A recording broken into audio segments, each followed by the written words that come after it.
본격적으로 오후 세션으로 좀 이따가 온라인 라이프 스타일 혁신 방안에 대해서 비마인드풀 이상구 대표 주제 발표를 시작으로 쭉 오후 일정을 소화하도록 할 텐데요. 마지막 시간에 여러분들과 함께 현장 온라인 리더십 역량 강화 토론 시간에 새롭게 온라인 리더십을 강화시키는 전략으로 내면화된 학습으로 진화하자, 이런 취지의 딥러닝을 화두로 저희 유르닝 연합회에서 제시를 하고자 합니다. 그래서 지금 화면 공유를 딥러닝이라는 PPT를 띄워놨는데요. 자세한 내용은 좀 이따가 하도록 하고, 일단 우리 기존의 이러닝이 2020년 코로나를 계기로 새롭게 이제 업그레이드 돼야 하는 시점이 온 것 같아요.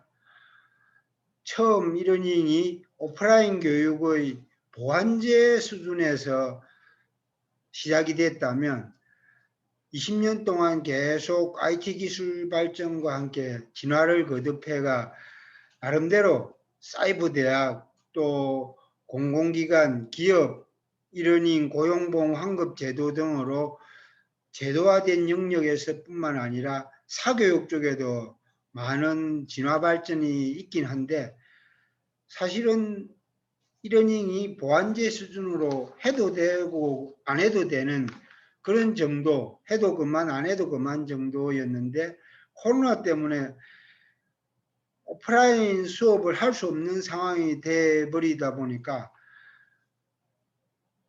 교육부에서 100% 온라인으로 수업을 하는, 학교에 가지 않고 온라인 계약 해가지고 집에서 완전히 재택으로 수업하는 전대미문의 사상 초유의 일이 벌어진 관계로 이제 이러닝은 완전히 이제 대체제 수준으로 올라간 것 같아요. 근데 대체제 수준에서 제대로 만족도 있는 학습 효과가 높은 서비스를 제공하지 못하면 이걸 왜 해? 하는 수준으로 옛날처럼 또 해도 그만 안 해도 그만으로 돌아갈 수도 있겠죠. 근데 이런 기회를 우리가 잘 활용해 가지고 심화된 온라인에서 얼마든지 100% 완전 학습을 할 수 있는 심화된 교육 훈련, 딥러닝이라는 관점으로 접근을 좀 한다면 이러닝이 완전히 이제 보완제에서 대체제 수준으로 확실하게 자리 잡을 수 있지 않을까. 그래서 우리가 온라인 리더십 역량을 강화시키기 위해서는 딥러닝이라는 관점으로 좀 접근을 해봐야 될 것 같아.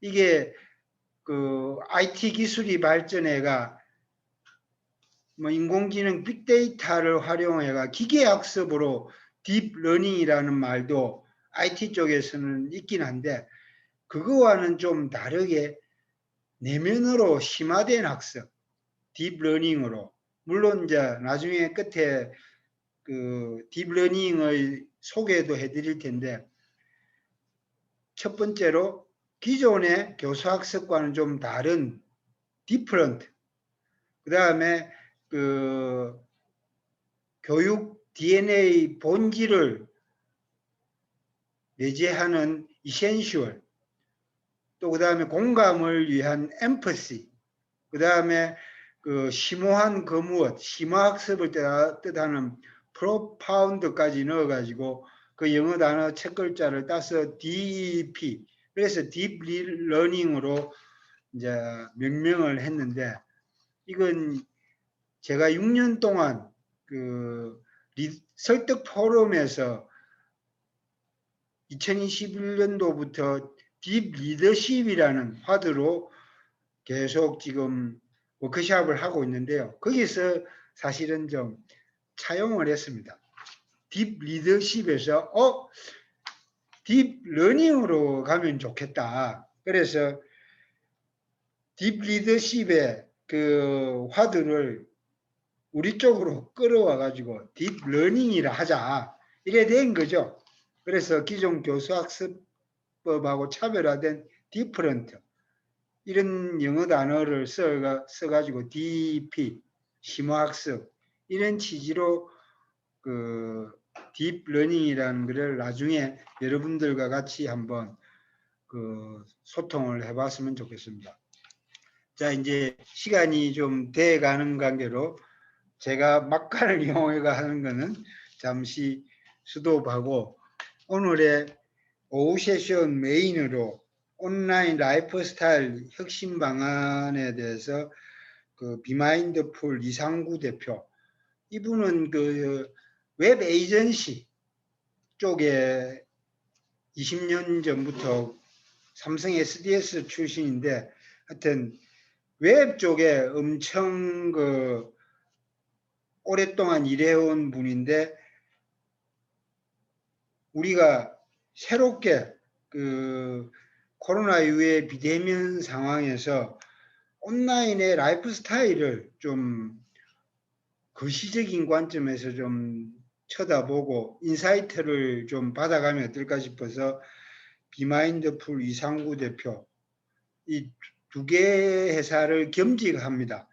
인터메이즈라고 아까 말씀드린 그 웹 에이전시 사업을 하는 파트하고 또 비마인드풀을 새롭게 스타트업으로 창업해가지고 지금 그 온라인에서 완전히 혁신적인 그런 아이디어를 가지고 스타트업을 열심히 하고 있는데 두 가지를 겸임하면서 페이스북에서 다양한 그 사업을 이래 하고 또 활동도 많이 하고 계신데 일단 뭐 명상 이런 쪽으로도 계속 관심을 가지고 앱도 여러 가지 개발을 하고 그러더라고요.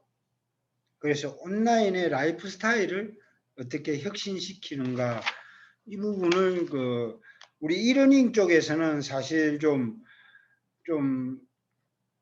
우물안 깨구리처럼 막 그 교육 패러다임 쪽에 좀 갇혀 있는 또 제도화된 공교육 체계나 기업 교육도 마찬가지 그런 영역에 좀 한계가 좀 있었다면 바깥에서 좀 아이디어를 좀 많이 줄 수 있는 우리가 또 새로운 사업 영감을 좀 받을 수 있는 그런 차원에서 우리 이상구 대표가 딱 그 멋진 발표자로 좋겠다 싶어가 섭외를 했거든요. 그래서 우리 이상구 대표를 모셔가지고 오후 세션 그 첫 시간으로 온라인 라이프 스타일 혁신 방안에 대한 주제 발표를 듣도록 하겠습니다.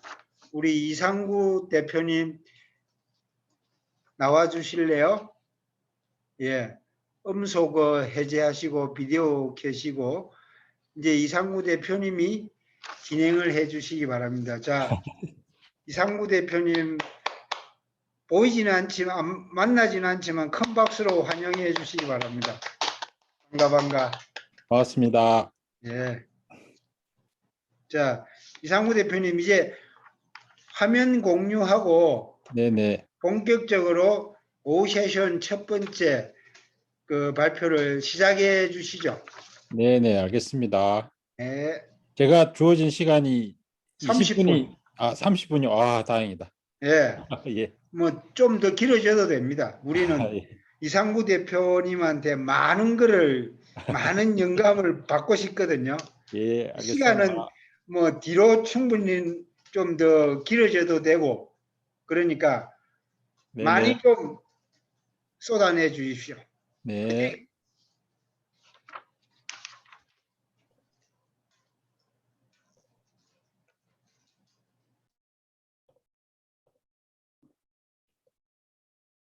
예, 제가 이제 또 화면으로 또 계신 분들의 얼굴은 뵙지는 못하지만 열심히 말씀을 전달해 보겠습니다. 예. 저 우선 라이프스타일로 탐험하기라는 제목으로 강의를 할 예정이고요. 불러주셔서 감사드리고 영광입니다. 근데 이제 저한테 주어진 시간이 되게 이제 저는 좀 짧게 느껴지는데요.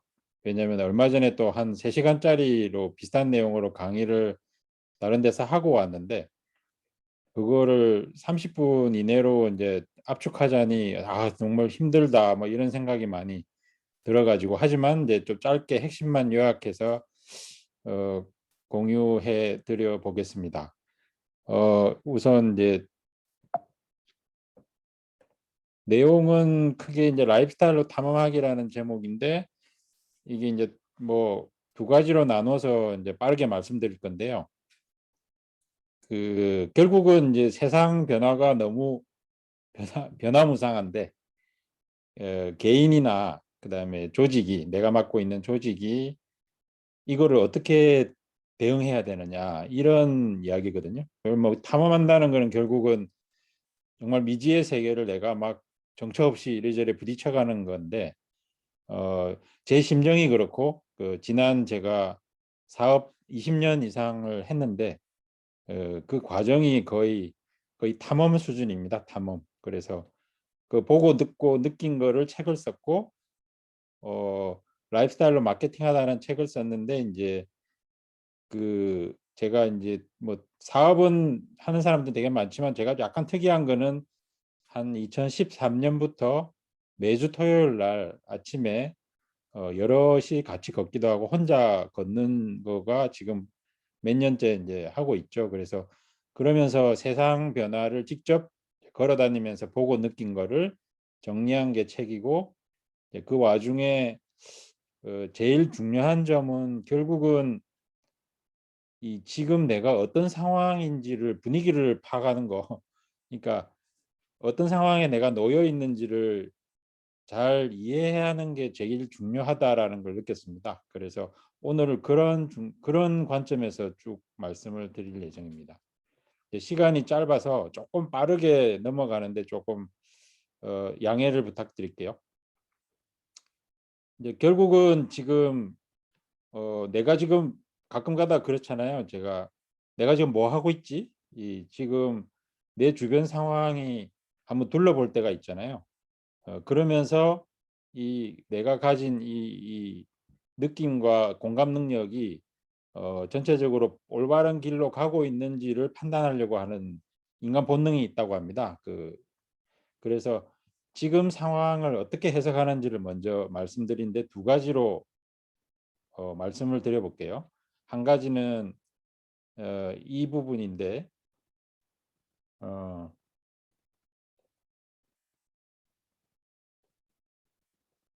이 영화 혹시 다 보셨죠?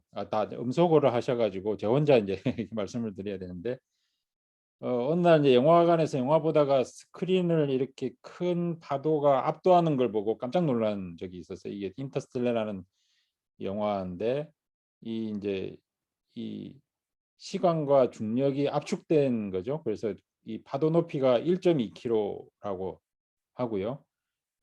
이 우주선이 불시착을 여기서 했는데 이제 이 3시간 동안 머물렀는데 이게 23년 하고도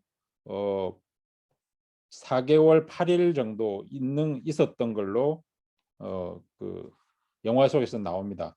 이게 왜 저한테는 충격이었냐면 비주얼도 뭐 그렇지만 제가 20년 넘게 사업을 하면서 겪은 여러 가지 변화의 충격이 한 대로 압축하면 이 정도 파도 크기가 되지 비슷하지 않을까? 뭐 이런 느낌을 좀 받았던 것 같아요.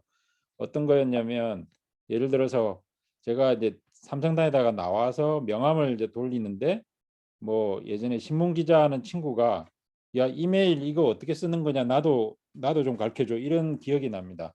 이런 비슷한 이슈들이 계속 이제 발생을 했었는데요. 이메일부터 시작해서 이제 월드와이드 웹 이제 인터넷 시대 그다음에 닷컴 버블이 갑자기 나오고요. 그다음에 모바일 시대가 왔다고 갑자기 떠들더니 갑자기 이제 또 뭐 SNS와 공유 경제와 뭐 디지털 마케팅을 해야 된다고 하나하나가 되게 굵직한 테마들인데 이게 하루아침에 일어나면 이런 일들이 벌어졌었어요. 그 인문학이 갑자기 이제 아이폰 들어오면서 중요하다고 막 이야기를 하다가 사물 인터넷, 그다음에 클라우드라는 이야기도 있고, 그다음에 갑자기 이제 우리는 너무 열심히 일을 해왔어. 그래서 워라밸 시대야. 뭐 이런 이야기도 갑자기 이야기 디지털로 모두 바꿔야 돼. 뭐 이런 뭐 인공지능이 갑자기 이제 등장하고 블록체인이란 말 이런 이야기 나오면서 제가 문과 출신인데 이게 정신줄을 놓기 시작했습니다. 아, 그다음부터 쫓아가기 너무 힘들어졌어요. 예, 뭐 지금은 이제 브랜딩, 그다음에 뭐 컨셉팅, 라이프스타일 이런 이야기에 제가 이제 이 동네에서 좀 헤매고 있는데 정말 이 가방 끈도 짧은데 이 이야기들을 계속 쫓아가느라고 너무 힘들었는데요. 누가 그런 이야기를 했어요. 지금은 초보 시대다. 초보 시대란 말을 듣고 무지하게 마음속이 안심이 됐어요. 무슨 말이냐면 이게 매일매일 비기너라는 거예요. 모두가 다 비기너고 아침에 매일매일 일신이 아니라 매일매일 나는 초짜로 살아야 되는 거예요. 이게 막 계속 무한 반복되는 영화처럼 모두가 다 비기너니까 좀 안심이다 이런 느낌을 주는데 어제 알고 있던 지식이 오늘 쓸모가 없는, 뭐 쓸모가 없다기보다는 뭐 그냥 새로 나온 게 더 각광을 받는 이런 게 너무 빠른 사이클로 돌아간다는 거죠. 그러면서 이게 걱정이 참 많았는데 누가 초보라고 모두가 초보라고 하니까 이 예전에 사장이라는 직업, 또 선배는 후배들보다 더 많이 알아야 되고 사장은 모든 걸 조직을 다 정보를 다 알아야 되고 이런 부담감을 내려놓게 되더라고. 내보다 더 훨씬 신입사원이 전문가일 수도 있고 후배가 나보다 더 훨씬 더 나을 수도 있다는 것을 받아들이면 마음이 아주 편해지더라고요. 그러니까 이게 제가 시대 상황 중에 제일 넘버 원으로 꼽는 이 초보 시대라는 워딩입니다. 누가 얼마 전에 또 아카데미상을 수상하신 윤여정 배우가 비슷한 이야기를 했어요. 나도 지금을 처음 살아본다, 겪어본다. 누가 후배 연기자가 인생 어떻게 살아야 돼, 연기 어떻게 해야 돼 이렇게 물어보면 나도 모르겠다, 나도 처음이고 내가 알면 이렇게 안 하지라는 말을 하면서 쿨하게 대답하는 모습이 특히 젊은 층의 각광을 이제 리스펙을 받는 쿨하다는 어떤 그런 인식을 받더라고요. 충분히 공감하고요. 오히려 묻지도 않았는데 막 이래저래 충고하는 사람이 더 괴로워하죠. 꼰대라고 손가락질도 하고. 이게 지금 시대를 사는 현명함이 아닐까라는 생각이 들었습니다. 또 한 가지의 시대 상황이 뭐냐면 지금 누구나 그렇듯이 스마트폰에 24시간 노출돼 있습니다. 그러니까 이게 어, 어, 상당히 많은 여러 가지를 변화를 일으키고 있는데 이제 헤비 유저 같은 경우는 스마트폰 중독자가 그러니까 중독이 아니라 뭐 많이 쓰는 사람들은 기기와 소통을 5,400번 정도를 기기와 소통을 한답니다. 그러니까 서로 작용 반작용을 주는 거죠. 어, 그리고 평균 하루 3시간 이상씩 집중력을 뺏긴다고 합니다. 자, 이 상황에서 코로나가 닥쳤어요. 그러다 보니까 예전에는 그나마 다른 활동들도 많은 와중에 스마트폰을 보다가 지금은 더 스마트폰을 더 깊숙이 서로 소통을 하는 상황이 된 거죠. 그러면서 정보의 공유와 확산이 훨씬 더 빠르고 광범위하게 벌어진다. 이 인포데믹이란 말이 그래서 나온 거고요. 그래서 여기에 대해서 누가 이의를 제기한 사람이 있습니다. 그것도 2008년, 7년에 아이폰이 나왔으니까 그게 좀 몇 년 후에 2011년에 엘리 프레이저라는 사람이 그 필터 버블이란 말을 처음 썼는데요. 이 사람이 주장하기를 어느 날 페이스북을 보는데 자기와 정치적인 견해가 다른 반대편인 사람들이 자기 담벼락에 하나 둘씩 사라지더니 나타나지가 않더라. 이게 왜 이렇지? 라고 찾아봤더니 이게 거대 플랫폼들이 개인화 맞춤형 그 정보 데이터를 제공하면서 이게 이제 자기한테 이게 내 취향인지 구글 취향인지 검색을 해도 서로 다른 결과를 주는 게 아니냐라는 의심을 가지고 자기 친구들한테 전화를 돌렸답니다. 지금 이집트라는 검색을 해가지고 검색 결과가 나오는 걸 스크린 캡처해가지고 나한테 다 보내봐 이랬더니 전부 다 각각이 다 다른 결과들을 보내오더랍니다. 그때 당시에는 이집트 시위가 되게 이슈였는데 어떤 사람한테는 옆에 다니엘이라는 사람한테는 그 이집트의 시위에 대한 결과는 아예 안 잡히고 이집트 여행 관련한 검색 결과만 나오더래요. 아, 이게 되게 심각하구나 봤더니 구글은 결국은 57개 다른 기준에 의해서 그 사람의 맞춤형 정보를 제공하고 있었고, 페이스북은 엣지랭크라는 알고리즘으로 가중치를 둬가면서 그 사람의 맞춤형으로 또 제공하고 있고, 유튜브도 마찬가지로 다른 알고리즘으로 그 사람에 맞는 개인화된 의도가 담긴 데이터를 제공하더라. 이런 거를 알아차린 겁니다. 그래서 이 사람이 필터 버블이라는, 그러니까 내가 스스로 만든 버블에 내가 갇히고 있구나. 그리고 에코 챔버란 말도 요즘 이제 등장했는데, 이게 이제 악기 연주하는 방인데 메아리가 계속 치는 거죠. 같은 말이 동조 현상을 계속 공명 현상을 일으키면서 확증 편향적인 거에 갇히는 이런 현상들이 커졌다. 이런 이야기들이 2016년 트럼프 당선이 다시 되면서 다시 이슈가 되고, 우리나라에서도 지금 포탈의 뉴스들이 문제가 있는 게 아니라는 이야기를 계속 나오고 있습니다. 이게 두 번째 제가 느끼는 굵직한 시대 상황이라고 생각합니다. 그 초보 시대, 그리고 이런 필터 버블이라는 상황에 갇혀 있는 우리가, 그러려면 이거를 극복하기 위해서는 어떤 어떤 노력을 해야 될까, 이런 게 이제 제 또 관점에서 있는데요. 제가 의도적으로 노력을 하고 있는 부분들인데 한 네 가지가 있습니다. 일부러 조금 더 내가 낯설고 잘 안 가보고 가지 않는 길, 익숙하지 않은 곳, 이런 곳을 찾아다녀 보자. 이게 나한테 도움이 되더라라는 겁니다.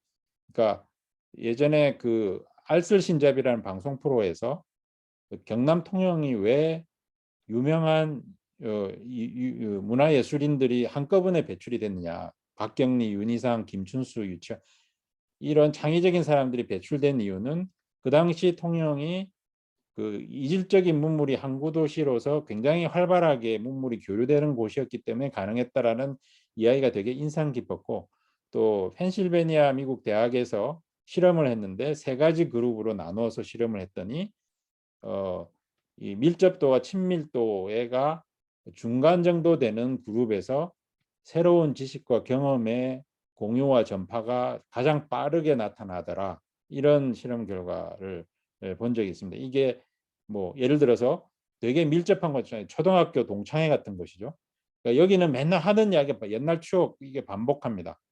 그래서 뭔가 새로운 거를 이야기를 하면 아이 시끄럽고 그냥 술이나 먹어라, 이런 이야기를 하는 그런 그룹이죠. 그게 그냥 익숙하게 서로 친하게 이야기되는 곳이고, 예를 들어 어떤 비즈니스 세미나나 이런 곳에 가면 명함은 주고받고 인사는 하지만 다시 서로 연락은 잘 안 하죠. 그러니까 새로운 정보가 내가 알더라도 그 사람한테 굳이 연락을 안 하는 곳이 제일 오른쪽에 있는 이런 그룹이고, 애매한 무슨 동호회, 어떤 취향 모임, 목적성을 가진 소규모 그룹, 이런 쪽은 오히려 대면 보지만 관심사가 같다면 내가 알고 있는 정보를 오픈하고 서로 교류하는 것이 상대적으로 빠르게 전달되더라. 이런 내용으로 이해를 하시면 좋을 것 같습니다. 그 다음에 이런 시대 상황을 극복하기 위한 또 다른 조건은 메타인지라는 걸 다 아시는 분은 다 아시겠지만, 내가 뭘 알고 뭘 모르는지 정확하게 인식하는 것. 그러니까 사람들이 테슬라, 아마존 다 안다고 생각하는데 그 비즈니스 모델을 속속들이 뜯어다 보는 사람은 많지 않았습니다. SNS에 나오는 소식이나 뭐 뉴스에 나오는 이런 것만 대충 알고 이게 4차 혁명이 뭐라고 이게 뭐라고 정확하게 이해하는 사람도 별로 없고, 그러니까 시험을 쳤는데 아는 문제인데 틀렸어. 나는 아는데 그 내 성격상 그게 잘 안 돼. 이런 말을 자주 내뱉는 사람은 그냥 아는 게 모르는 게 아니라 그냥 어설프게 알아서 잘 모르는 겁니다. 그러니까 안다고 착각한다라는 게 더 문제다. 이렇게 이해를 하시는데, 이런 사람들이 시야가 좁고 냉소적이죠. 새로운 사람, 새로운 변화가 등장하면 냉소적으로 일단 보고 우기거나 그다음에 편가르거나, 뭐 제일 중요한 거는 전혀 실천을 안 한다는 거죠. 그러니까 이런 것이 내 자신에서 메타 인지에 대한 역량을 좀 키워야겠다. 뭐 이런 게 전제 조건이고, 또 한 가지는 구글이 한 해에 입사 지원하는 사람이 300만 명이랍니다. 300만 명을 뽑아서 20년 가까이를 사업했더니 가장 높은 성과를 내는 사람들이 누구냐, 이 공통점을 찾아봤더니 오히려 대학을 나오지 않은 사람이 성과를 내는데 왜 그렇지? 뒤져봤더니 지적인 겸손함을 가진 사람이다라고 워딩을, 키워드를 규정했어요. 그게 뭐냐면 이 사람들은 자기가 알고 있다고 생각하는 거는 틀리든 맞든 내 주장을 논쟁을 하고, 그리고 상대방이 더 옳은 이야기를 한다라고 판단되면 그거를 적극적으로 수용하는 사람들이 결국은 나중에 시간이 갈수록 성과를 높이 내더라. 오히려 명분대 나오고 이런 사람들이 처음에는 이 자기 그 지적인 이제 프레임을 가지고 있기 때문에, 훈련받은 프레임이 성과를 빨리 내지만 시간이 갈수록 그 프레임에 갇혀서 한계를 보이더라. 이런 이야기입니다. 그래서 내가 아는 게 있다면 그냥 내가 틀리든 맞든 일단 이야기를 하고 재해석하고 내가 틀렸다고 생각하면 받아들이는 거, 이게 굉장히 중요하더라 라는 말씀을 드리죠. 빠르죠 말씀. 제가 시간이 너무 짧다고 지금 제가 생각하기 때문에 조금 빠르게 진행합니다. 그리고 또 한 가지가 있는데요. 그 사람들이 아까 구글이나 페이스북이나 뿌려지는 정보에 그 전체 96%가 그냥 아무 무비판적으로 그걸 다 받아들인답니다. 오직 4%만이 자기가 주도적으로 자기가 원하는 정보를 찾아 나선대요. 그러니까 굉장히 적은 숫자죠. 그러니까 이게 참 심각한, 남이 내준 숙제만 해오는 거, 내가 숙제 내서 내가 질문을 하고 이런 질문 없이 살아왔던 거죠. 대부분 다. 그 삶을 변화시키는 질문의 기술이라는 책에 보면 이게 이 자기가 스스로한테 이런 질문과 사고방식을 갖추는 게 굉장히 중요하고 내 삶을 변화시키기까지 한다. 그렇기 때문에 주도적인 내 생각에 시동을 걸기 위한 작업으로 질문을 많이 해라. 이 상황에 놓이면 내가 달리 생각할 수 없을까? 내가 이 예쁜 공간에 카페에 가면 내가 카페 주인이라면 이 공간을 어떻게 꾸몄을까? 이 카페 주인은 방문자로 하여금 어떤 경험을 얻어가게 하는 게 의도였을까? 뭐 이런 약간 배우려는 태도의 질문을 많이 해라. 그러니까 심판자의 태도는 이거 누가 했지? 이거 누구 잘못이지? 그러니까 결과를 가지고 잘잘못을 따지는 것, 평가자의 태도를 가진 게 심판자의 태도를 질문하는 법이래요. 그래서 학습자의 태도로 질문하는 습관을 들이자. 요런 네 가지로 아까 놓여진 우리의 시대의 상황과 변화에 극복하려는 노력을 해보자라는 게 제 관점이고요. 한 발짝을 더 들어가서요. 시간이 지금 벌써 지금 몇 시죠? 50분, 10분 남았네요. 그러면 좀 빨리 들어가면요. 세상의 변화가 한 발짝만 더 들어가면 이게 아까 테크 임팩트, 그러니까 충격으로 초보 시대라는 것도 좋지만 우리가 겪고 있는 엄청난 큰 변화들은 엊그저께 인구 지진이라는 말도 나왔죠.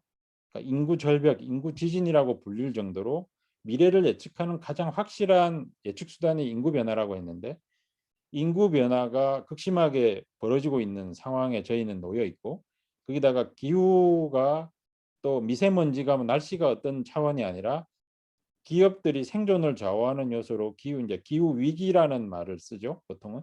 그리고 리먼 사태 이후로 새로운 경제 조건들이 그 뉴노멀이란 말을 저성장 이런 말을 쓰는데 지금 여기다가 코로나까지 덮친 상황이 지금의 변화입니다. 그러니까 파도 크기가 지금 아까 그 인터스텔라 파도 크기보다 훨씬 더 크다고 저는 인식하고요. 이제 이 질문을 다시 한번 분석해 보면 세상은 어떻게 변하고 있을까라는 질문을 뒤집어 보면 결국은 사람들이 뭘 원하는지 내가 미리 알고 싶다라는 선점 욕구에 대한 질문이라고 저는 해석이 됩니다. 그러니까 현재 대중을 경험을 연구해서 앞으로 대중의 경험을 만들어 가고 싶다. 그래서 내가 그 어떤 뭔가 이득을 얻고 싶다라는 그런 선점 욕구라고 저는 이 질문을 해석하고요. 그래서 사람들이 정보와 광고가 연결되는 방식을 보면 돈과 시간을 소비하는 패턴이 바뀌고 있다라는 걸로 이해가 되고 있고요. 그래서 이거를 주도하는 것이 결국 거대 플랫폼이고 디지털이 이거를 굉장히 푸시를 하고 있는 상황입니다. 그래서 사람들이 내가 원하는 정보와 지식이 언제 어디서든지 끄집어낼 수 있으니까 이게 소유 가치보다 경험 가치가 훨씬 더 높아지고 있고요. 그래서 경험을 위해서 소비하기 위해서 많은 돈을 지불하기 시작할 준비가 되어 있다.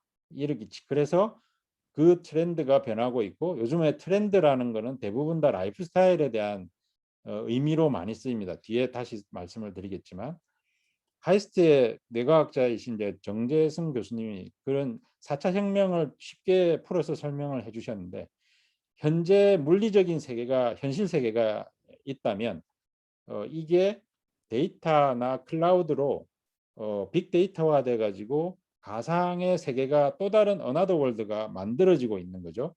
그 만들어진 어나더 월드와 현실 세계가 뒤섞이기 시작하는 것이 4차 혁명이다. 이게 거기에 가장 주요 기술이 인공지능이고 이게 이렇게 되면서 오프라인으로 기존에 자리 잡고 있던 비즈니스 모델들이 굉장히 많은 혼란들을 겪게 되는 것이 산업혁명의 차원에 가깝다라는 것이 4차 혁명입니다. 그러니까 이 코로나가 닥쳤다는 것은 예전에 이게 가능할까 말까 채택할까 말까의 이야기들이 5년은 미리 앞당겨서 먼저 맛보기를 하게 만들었다라고 이야기를 정의하는 거 보고 이해하기가 쉬웠어요. 보시면은 IT적으로 제 관점으로 쭉 이야기를 해볼게요. 예전에는 PC 화면에서 마우스 제일 왼쪽에 마우스를 클릭하는 순간에 데이터가 발생한 것들을 트래픽을 쫓아서 그 방문하는 사람의 패턴 분석을 했는데 지금은 클릭하기 전에 에브리웨어에서 움직이는 행동들이 모두가 데이터화돼 가지고 분류되고 예측되고 보상을 주고 이러는 상황으로 바뀐 거죠. 거기에서 가장 큰 역할을 한 게 지금 알파고의 이슈가 컸었고요. 이 알파고 아시다시피 이세돌과 바둑을 뒀던 게 알파고 리라면 요즘 가장 최근에는 알파고 제로라는 버전이 나왔었는데 두 개 차이가 뭐냐면 알파고 리는 인간이 둔 16만 개의 기보를 학습해 가지고 일정한 수칙을 만들어서 그 정답을 찾는 걸 학습해 나간 거죠. 그게 이제 머신러닝이죠. 머신러닝으로 학습한 게 알파고 리라면 알파고 제로는 인간의 그 데이터를 주지 않고 혼자 스스로 독학한 인공지능입니다. 그래서 이 친구가 알파고 제로가 만든 기보는 이 알파고 제로와 알파고 리가 대국을 벌였는데 100대 0으로 알파고 제로가 승리를 거뒀다고 합니다. 알파고 제로는 인간이 두지 않은 기보들이고요. 그리고 요즘 기원에서는 어린 학생들한테 알파고 제로가 둔 기보를 공부시키기도 하는 곳도 있다고 합니다. 그럴 정도로 인공지능이라는 게 이제는 스스로 데이터를 만들어내는 차원까지 와 있다. 그래서 이 데이터로 사람들을 읽는다는 게 뭐냐라고 봤을 때 옛날에는 워크플레이스 직장에서 PC를 했고 데이터라는 건 엑셀로 리스트업 됐던 것들이 데이터라고 의미했고, 그거 조금 지나면 이 구글에서 쳐보면은 다 이제 정보들이 나왔던 것이 데이터였다면, 이제 아이폰이 등장하고 모바일 시대와 그 알파고 시대로 가면서 이게 뭐 모든 곳의 데이터들이 다 욕망으로 해서 예측될 수 있는 상황까지 왔다라는 거죠. 이게 너무 큰 이야기라서 작게 좁혀보면, 스타벅스 자주 가실 텐데요. 스타벅스 영수증에 어떤 정보가 있느냐, 그리고 스타벅스 앱까지 설치하면 어떤 정보가 읽히느냐. 그러니까 영수증을 보시면 언제 누가 어디서 뭘 어떤 메뉴를 빈도수가 어느 정도로 얼마의 비용을 쓰면서 먹는지 데이터들이 쌓이기 시작하고요. 그리고 매장 위치도 물론 나오겠지만 앱까지 깔면 왜 사 먹는지, 취향이 어떤지, 요즘 어떤 게 유행인지를 예측 가능할 정도로 락인 효과들을 이제 락인을 하면서 그 사람을 분석한다는 거죠. 그래서 요즘 이제 기업이나 이런 데서는 대부분 다 그 페르소나라고 합니다. 그러니까 나는 무엇인가, 인간의 본성, 그다음에 뭐 이 방문자는 누구인가에 대한 계속 그 고민을 많이 합니다. 그래야만 내가 원하는 뭔가에 서로 이 주파수를 맞출 수 있다라는 거죠. 그래서 근데 이제 그렇다고 해서 그 데이터로 하나로 소비자의 모습을 너무 단정적으로 지으면 굉장히 다양한 사람들의 행동 패턴이 있는데 너무 일면적으로 자기 결론을 가지고 접근하면 안 된다라는 이야기인데요. 그게 뭐냐면은 이 소설을 보셨는지 모르겠는데 히라노 게이치로라는 나란 무엇인가라는 책에 되게 재밌게 봤는데요. 이게 더 이상 나눌 수 없는 존재가 인디비주얼이었는데 그 잘못된 말이다. 사람은 나눌 수 있다. 초중고 시절의 자아는 다 다르고 어떤 상황에 놓였을 때 나는 다르게 대응하는 자아가 각각이 다 있는데 사람들은 너무 진정한 자신을 찾기 위해서 너무 많은 쓸데없는 에너지를 소모하고 있다.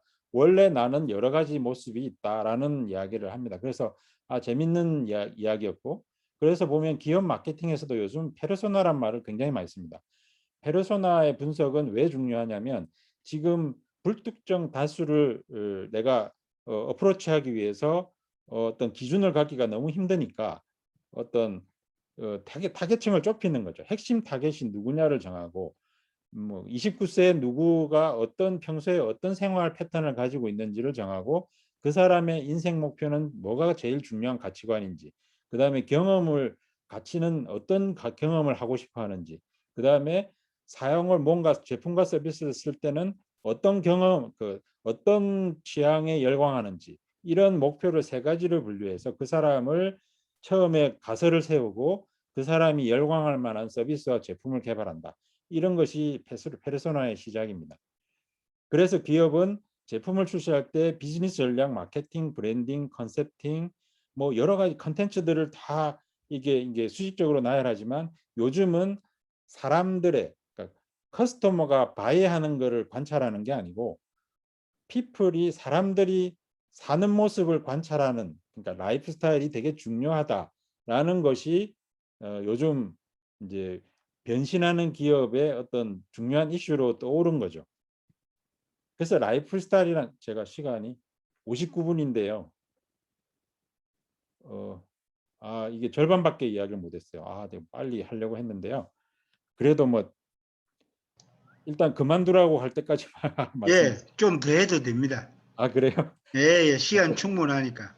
그래요? 예, 다행인데요. 예, 이렇게 가면 제가 너무 허전할 것 같아가지고. 예, 예, 그래서 라이프 스타일이라는 말이 언제부터 나오냐? 60, 70년대 미국 광고, 제가 정확한 연도는 모르겠지만 광고에서 채용하기 시작했는데요. 원래 심리학 쪽에서 나온 말이고, 아들러가 사람을 이해할 때 프로이트가 본능의 기준으로 사람을 해석했다면, 아들러는 후천적으로 이 사람이 반복되는 뭔가의 행동을 판단하고 선택하는 거에서 그 사람의 삶의 방식을 읽을 수 있다. 삶의 방식을. 이 사람은 자기의 가치관의 목적의 달성이 도움이 된다고 하면 그걸 반복한다는 거예요. 그리고 그게 그 그 사람의 삶의 패턴이고 라이프 스타일이다라는 말에서 광고에서 차용해 온 것이고, 지금은 자기 개개인이 가치가 있다고 생각하는 시간, 경험, 물건, 공간, 맥락을 총체적으로 말하는 것이 라이프 스타일이라는 말에 다 함축되어 있습니다. 요즘 예를 들어서 직장에서 회식을 가는데 저는 회를 못 먹습니다라고 당당히 말을 하죠.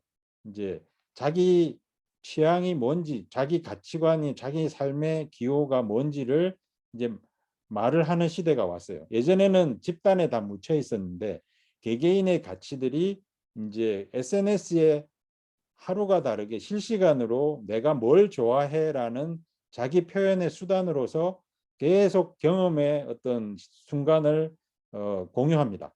그래서 기업들은 옛날에 그 기호를 읽어내려고 돈을 엄청 들였는데, 그 소비자 뭐 파악을 하기 위해서 마케팅에서 돈을 엄청 비용을 썼는데 지금은 너무 넘쳐나서 고민인 거예요. 그래서 라이프 스타일에 맞는 것을 어떻게 구현할까? 라이프스타일 샵이라는 말이 또 생기고요. 심지어 이마트도 라이프스타일 브랜드라고 주장합니다. 가시면. 그러니까 요즘 저 여의도에 생긴 현대 서울 그 백화점도 이게 공간을 만드는 데 있어 가지고, 공간을 만드는데 어떤 취향의 이 주파수를 맞추는가를 기획하고 의식주 그 이상의 것을 제공하는 어떤 방식을 기획합니다.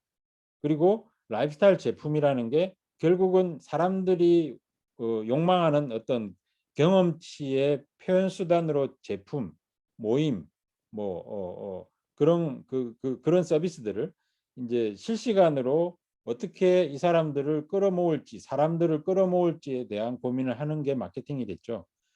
그래서 요까지가 이제 제가 이제 전반인데요. 이제 그다음에 사례를 제가 말씀을 드릴게요. 이제 기업들이 제가 참 지금까지 말씀드린 거는 어떻게 지금의 우리가 놓여진 상황을 이해할지에 대해서 초보 시대와 그다음에 필터 버블이라는 정보 편향적인 상황을 이해하자라고 말씀드렸고, 그걸 극복하기 위해서 여러 가지 노력을 해야 된다고 말씀드렸고, 사실 이런 변화에 가장 민첩하게 대응하는 게 기업들이죠. 기업들은 지금 이 라이프스타일이라는 관점으로 사람들을 데이터를 활용해서 이해하기 시작합니다. 보시면 이제 그 변화는 여러 분야에서 곳곳에서 발생하는데요. 작년 3월에 구글은 항상 모빌, 그러니까 이동성 데이터들을 오픈합니다. 그 월마다. 그래서 코로나가 터지자마자 가장 획기적인 변화가 발생한 곳이 사람들이 공원에 많이 모이더라. 이제 오픈되고 어, 어, 그 야외에 그 밀도가 사람들이 좀 적은 곳을 찾아서 톨게이트에 몰리더라. 그리고 뭐 이제 이런 것이 중요해진다라는 결론이 나옵니다. 그러니까 이게 조금 시간이 1989년에 나온 책이긴 한데요. 제3의 장소라는 책에서 제1의 장소가 집이고 제2의 장소가 일터라면 이 이제 긴장을 풀고 그 내가 다양한 인간, 아까 이질적인 교류를 좀 더 재밌게 리프레시할 수 있는 공간을 제3의 공간이라고 지칭하는데요. 그게 생각나시는지는 모르겠습니다만은 작년에 카페를 폐쇄했을 때 사람들이 가장 멘붕이었어요. 사람들이 재택근무를 다 돌아서고 나서 원했던 건 뭐냐면 집에는 있기 싫고 회사는 가기 싫은 게 솔직히 다들 심정이었고, 이런 제3의 장소로 가고 싶었는데 카페가 폐쇄가 되다는 게 다 멘붕이었던 거죠. 그러니까 이런 장소들이 굉장히 비중이 중요도가 높아졌습니다. 이게 도시 공간을 기획할 때 나오던 말이었는데 지금을 보시면 공간들의 곳곳이 여러 가지 변화가 겹쳐서 일어나면서 이제 변화가 일어나는데, 예를 들어 집 같은 경우는 미국에서는 경제 활동의 60%가 이미 집이라는 공간에서 발생한다고 이야기를 하고요.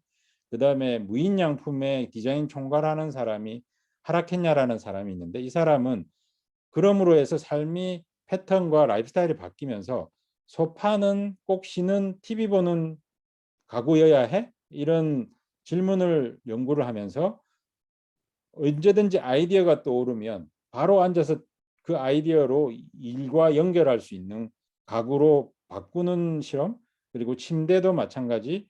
잠만 자는 곳이 침대가 아니고 거기서 아이디어가 떠오르면 언제 어디든지 쉬면서 일하는 공간.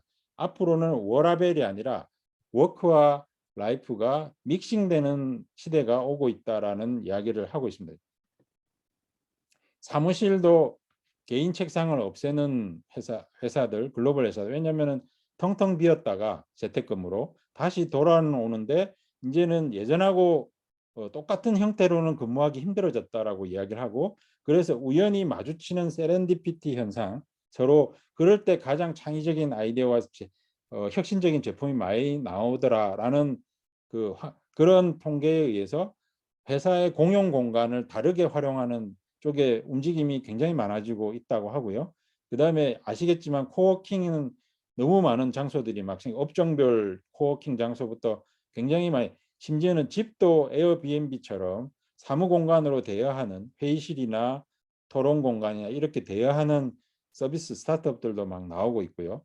그 다음에 카페도 그냥 와서 그냥 하는 게 아니라 예약제로 해가지고 나만의 어떤 집중할 수 있는 공간형 카페로 바꾸는 서비스, 일본의 스타벅스가 변신하고 있는 그런 사례도 나왔고요. 호텔도 사실은 다 제3의 공간들을 1, 2, 3 공간들의 변화를 말씀드리고, 호텔도 사실은 뭐 이게 동영상도 보여드리고 해야 되지만 이게 생략할게요. 밀레니얼을 위한 어떤 커뮤니티 허브 역할을 할 수 있는 공간으로 기획해서 바꾸는 시도도 나오고 있고요.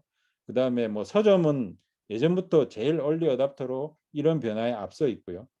그 다음에 이제 여기 교육 관련한 분야에 계신 분들이라서 일부러 교육 쪽의 사례를 조금 조사를 해봤는데요. 이게 작년에 교육 행정 관련한 토론회에서 나온 자료를 약간 차용했습니다. 아까 잠깐 우리 말씀을 들었지만 정보통신 기술이 교육의 보조적인 수단으로 사용되다가 지금 이런 인공지능과 이런 비대면 러닝이 발생을 하면서 갑자기 굉장히 많은 역할 변화가 요구되는 상황인 것 같더라고요. 보니까. 그래서 책을 찾아봤더니 이 AI 시대 교사가 과연 살아남을 것인가라는 충격적인 제목이 이제 너무 조금 선정적인 제목인 것 같긴 한데, 교육 관계자들이 20명이 모여서 좌담을 펼친 거를 책으로 엮은 책이더라고요. 그래서 이제 근본적으로 코로나를 거치면서 학교는 우리한테 무엇이었지라는 질문이 생기나 봅니다. 그러니까 학교에 못 나오고 비대면으로 집단 교육을 진행을 하는 걸 보면서 우리는 왜 학교는 원래 무엇을 위한 존재였지? 그러면은 지금은 어떻게 역할이 바뀌어야 되지? 교사는 어떤 역할을 해야 되지? 그리고 무엇을 가르쳐야 되지?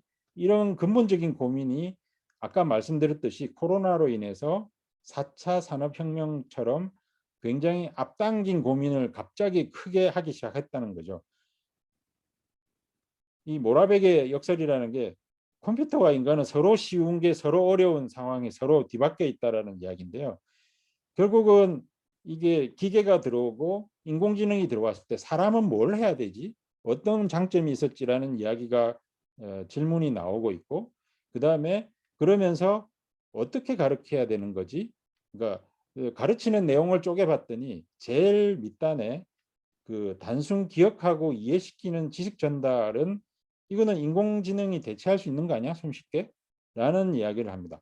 이거는 인공지능이 대체한다면 그러면 교수는 그러면 그 교수자, 그러니까 교사들은 그럼 역할이 어떻게 체인징 돼야 되는 거지? 이런 질문이 나오는 거고요. 결론적으로는 AI가 커버하는 쪽은 되게 높고, 앞으로 지금의 4차 혁명 시대, AI 시대를 살려면 학생들한테 위에 같은 역량을 키우기 위한 하이브리드형 그 플립트 러닝을 해야 된다라는 게 이제 그 토론회에서 주장하는 바였습니다. 그래서 학교의 존재 의미가 무엇이라는 질문을 다시 뒤져보는 사람들이 막 나오고 있던데요.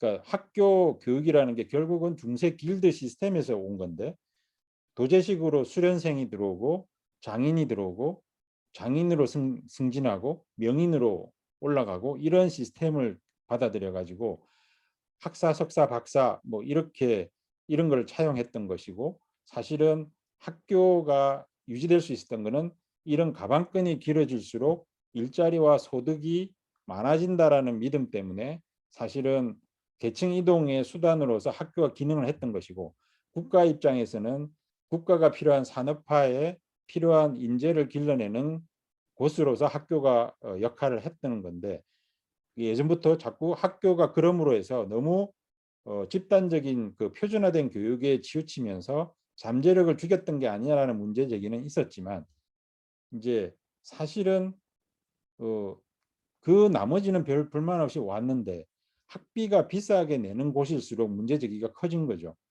우리는 왜 이렇게 비싸게 내야 돼? 학교도 안 가면서 이렇게 나오면서 봤더니 비싼 학비의 근거는 결국은 지식이 전달하는 게 중요한 게 아니었고 학교 캠퍼스가 멋진 게 중요한 게 아니었고 결국은 명문대 형성되는 네트워킹 이런 것에 근거였다라는 이야기가 있고 그런데 그게 이제 일자리도 줄어들고 계층 이동 역할이 상실되면서 그러면 학비는 도대체 왜 이렇게 비싸게 깎아줘야 되는 거 아니냐? 온라인이 또 저비용으로 효율적으로 집단 교육은 해결할 수 있는 상황이 됐기 때문에 하지만 또 비대면은 학력 전야가 우려된다라는 끊임없이 반론이 이제 나오면서 이거에 대한 대안으로 지금 AI를 이용한 교육 서비스를 주장하는 스타트업들이 계속 나오고 있습니다. 외부에서는. 그래서 보시면 산타토익이라고 아시는 분은 아시겠지만 저도 이제 가끔 해봤거든요. 그래서 지금은 아주 예전의 도제식처럼 모두를 위한 1대1 맞춤형 교육으로 다시 회귀하고 있다. 그리고 인공지능이 그거를 역할할 수 있다라는 또 다른 어떤 이야기를 주장을 하고 있습니다. 여기는 하루 5, 60만 건의 데이터가 쌓이면서 산타 토익을 가보시면 토익을 시험을 테스트 문제를 25문제를 푸는데 내가 예를 들어 뭐 토익의 900점이 목표야. 그리고 25문제를 풀었어요. 그러면은 내 틀린 거나 문제 걸린 속도나 개개별 어떤 문제마다 패턴이 있거든요. 그러니까 그거를 성향을 분석해서 이런 사람은 900점에 도달하려면 어느 정도 시간이 걸릴 거야. 그리고 네 같은 사람은 어떤 공부를 해야 빨리 그 목표에 도달할 수 있을 거라고 레코멘드를 합니다. 그게 이제 인공지능 데이터가 전 세계적으로 쌓여서 학력을 상승시키기 위해서는 이런 방법들을 티칭을 해주는 거죠. 그게 인공지능 학습 도구입니다. 그리고 이 산타 토익을 만든 회사는 그냥 영어 시험만 하는 게 아니고요. SAT나 보험업계나 이런 데 비슷한 솔루션으로 사람들의 성향을 분석하고 예측하고 동기부여 보상하는 이런 거를 인공지능 기술로 적용하는 그런 회사로 성장하고 있다고 합니다. 그러니까 이 회사는 구체적으로 학습 효과가 어떻게 됐냐면 다른 학원이나 학교에서 똑같은 학습 능력을 향상하는 데 300시간이 걸린 거를 자기들은 20시간 내에 효과를 봤다라고 증명해낸다라고 주장을 합니다.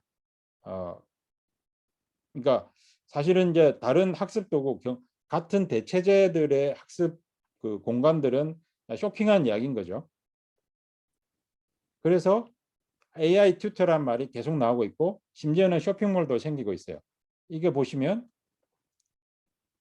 자, 오늘 두 번째 AI 시간 튜터 시작합니다. 아시겠지만 이런 두물체 인강은 사이에는 끌어당기는 AI 튜터로 단순 즉 지식 중력이 전달과 작용합니다. 학습은 이제 중력의 비대면으로 세기는 충분히 물체가 가진 이제 질량의 곱에 집단 비례하고 교육이 두 아니라 물체 사이의 1대1로도 거리의 해서 제곱에 반비례한다. 해결할 수 있다. 이 부분 그 중요합니다. 사람의 성향에 맞는 F는 학습 G, 과정. 그러니까 M은 이거는 이제 M2, AI 그거를 R2라는 모델을 공식으로 만들어 가지고 간단히 텍스트로 나타낼 수 몇만 있어요. 자 이상 F는 입력하면 중력의 세기 비용 얼마 뭐 M1과 이렇게 M2는 두 하면서 물체의 이 질량, AI 다른 모델링을 두 사용할 물체 수 사이의 있다라는 거리, 이런 그리고 G는 이야기들입니다. 중력상수예요. 외우세요. 중력상수는 뭐 교육 분야의 변화를 잠깐 둘러봤습니다. 뭐 다른 또 여러 가지 매체나 컨텐츠나 그런 것들은 이제 시간 관계상 다 생략을 하겠고요. 그래서 결국은 제가 마지막 결론은 이 지금 변화무쌍한 세상의 변화에 나만의 라이프 스타일을 가져야 되지 않느냐라는 제안을 드립니다. 그러니까 뭐냐면 내가 삶을 어떻게 대할지를 좀 어느 정도 기준을 가지고 결정해야 된다라는 거죠. 요즘은 이런 비대면 수업도 공간 개념을 가져가지고 어떤 연결과 접촉을 더 중시하는 쪽으로 비대면 서비스들이 막 나오고 있어요. 얼마 전에 스타트업 발표회에서 했던 가상 그 공간의 그 비대면 세미나 발표했습니다. 그러니까 이런 라이프 스타일에서 내가 어떻게 해야 되냐 제안하는 것은 결국은 제가 명상이나 이런 걸 강조하지만 그 다른 게 아니라 그러니까 24시간 나의 뇌가 저런 거대 플랫폼에 항상 해킹당하고 있다. 하루 3시간 이상 평균 내 집중력을 빼앗아가고 있는 상황이다. 라고 저는 규정합니다. 그 상황에서 내 집중력을 지킬 수 있는 노력은 반드시 해야 된다. 그러면은 몸과 마음의 집중력과 몰입력을 계속 유지해야 된다. 피지컬, 멘탈 이런 거에 대해서 이게 제가 자기만의 방식을 찾아서 그다음에 이 문해학기라는 이 스테아 서점의 사장은 그 당신이 하는 일의 지금 시대적인 존재의 의미는 뭐냐라고 묻고 있습니다. 어떤 생각으로 그 일을 하시냐. 세상의 변화가 이렇게 빠른데 못 쫓아오는 시스템과 제도가 뭐 구조가 있는데 기획이라는 것은 결국은 그 간극을 메우는 역할이다. 그러면 여러분이 하는 일은 시대의 변화에 어떤 역할을 하는지를 고민해야 된다라는 이야기인 거고요.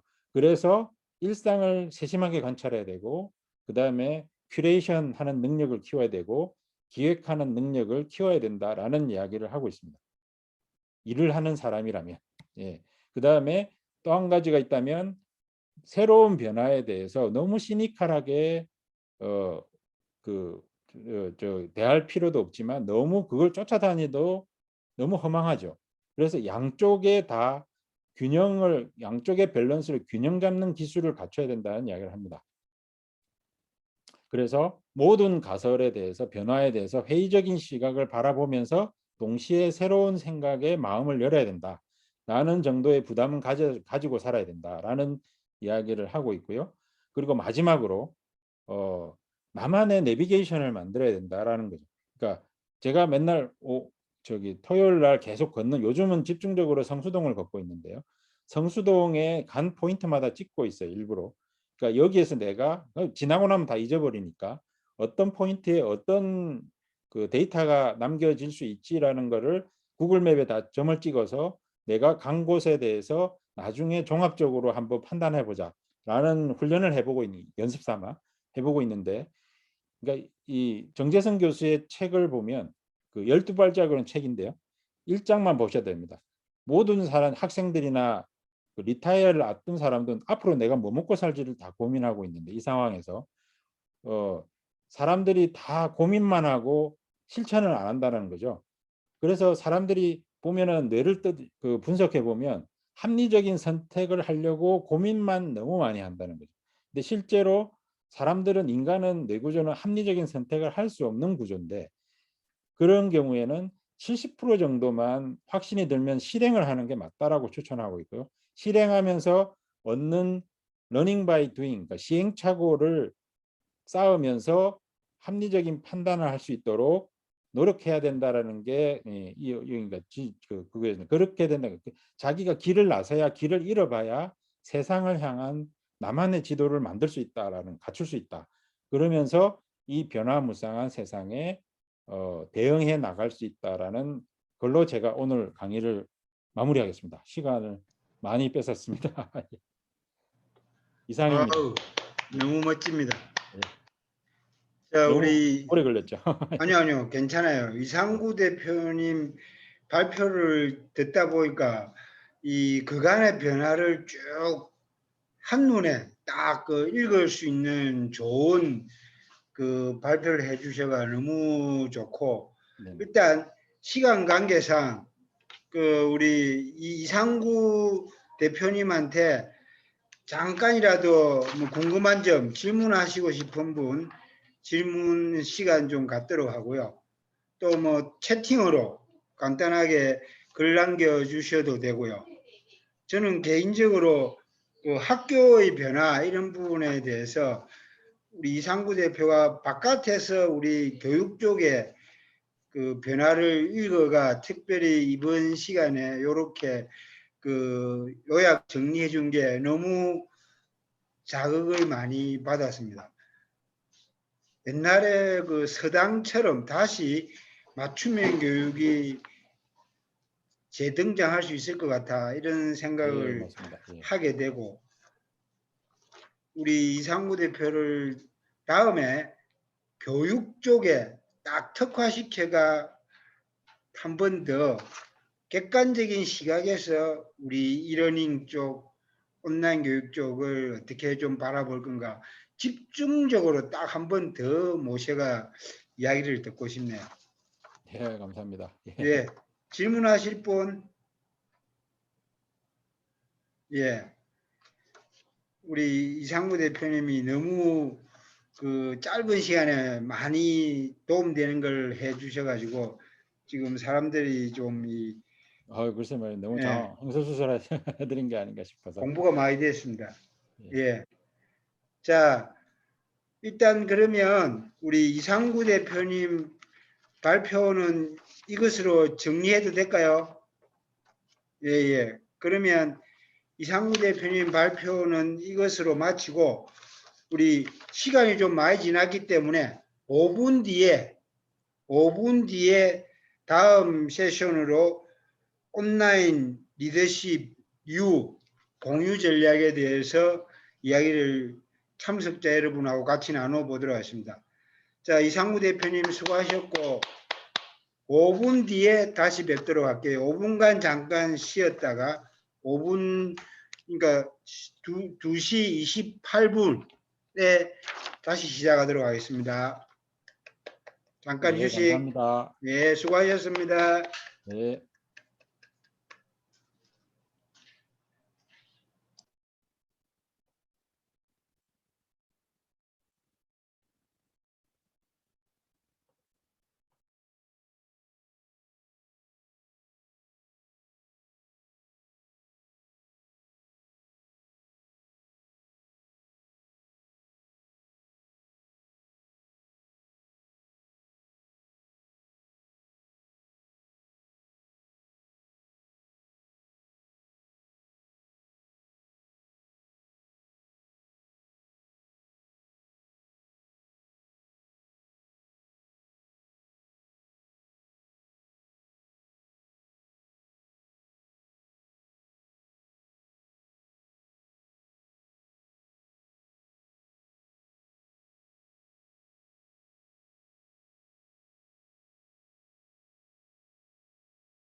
자, 이제 공식적으로 발표자를 모셔가 특강하는 시간은 다 끝났고요. 이제는 그 참석하신 여러분들과 함께 이야기를 나눠보는 시간으로 갖도록 하겠습니다.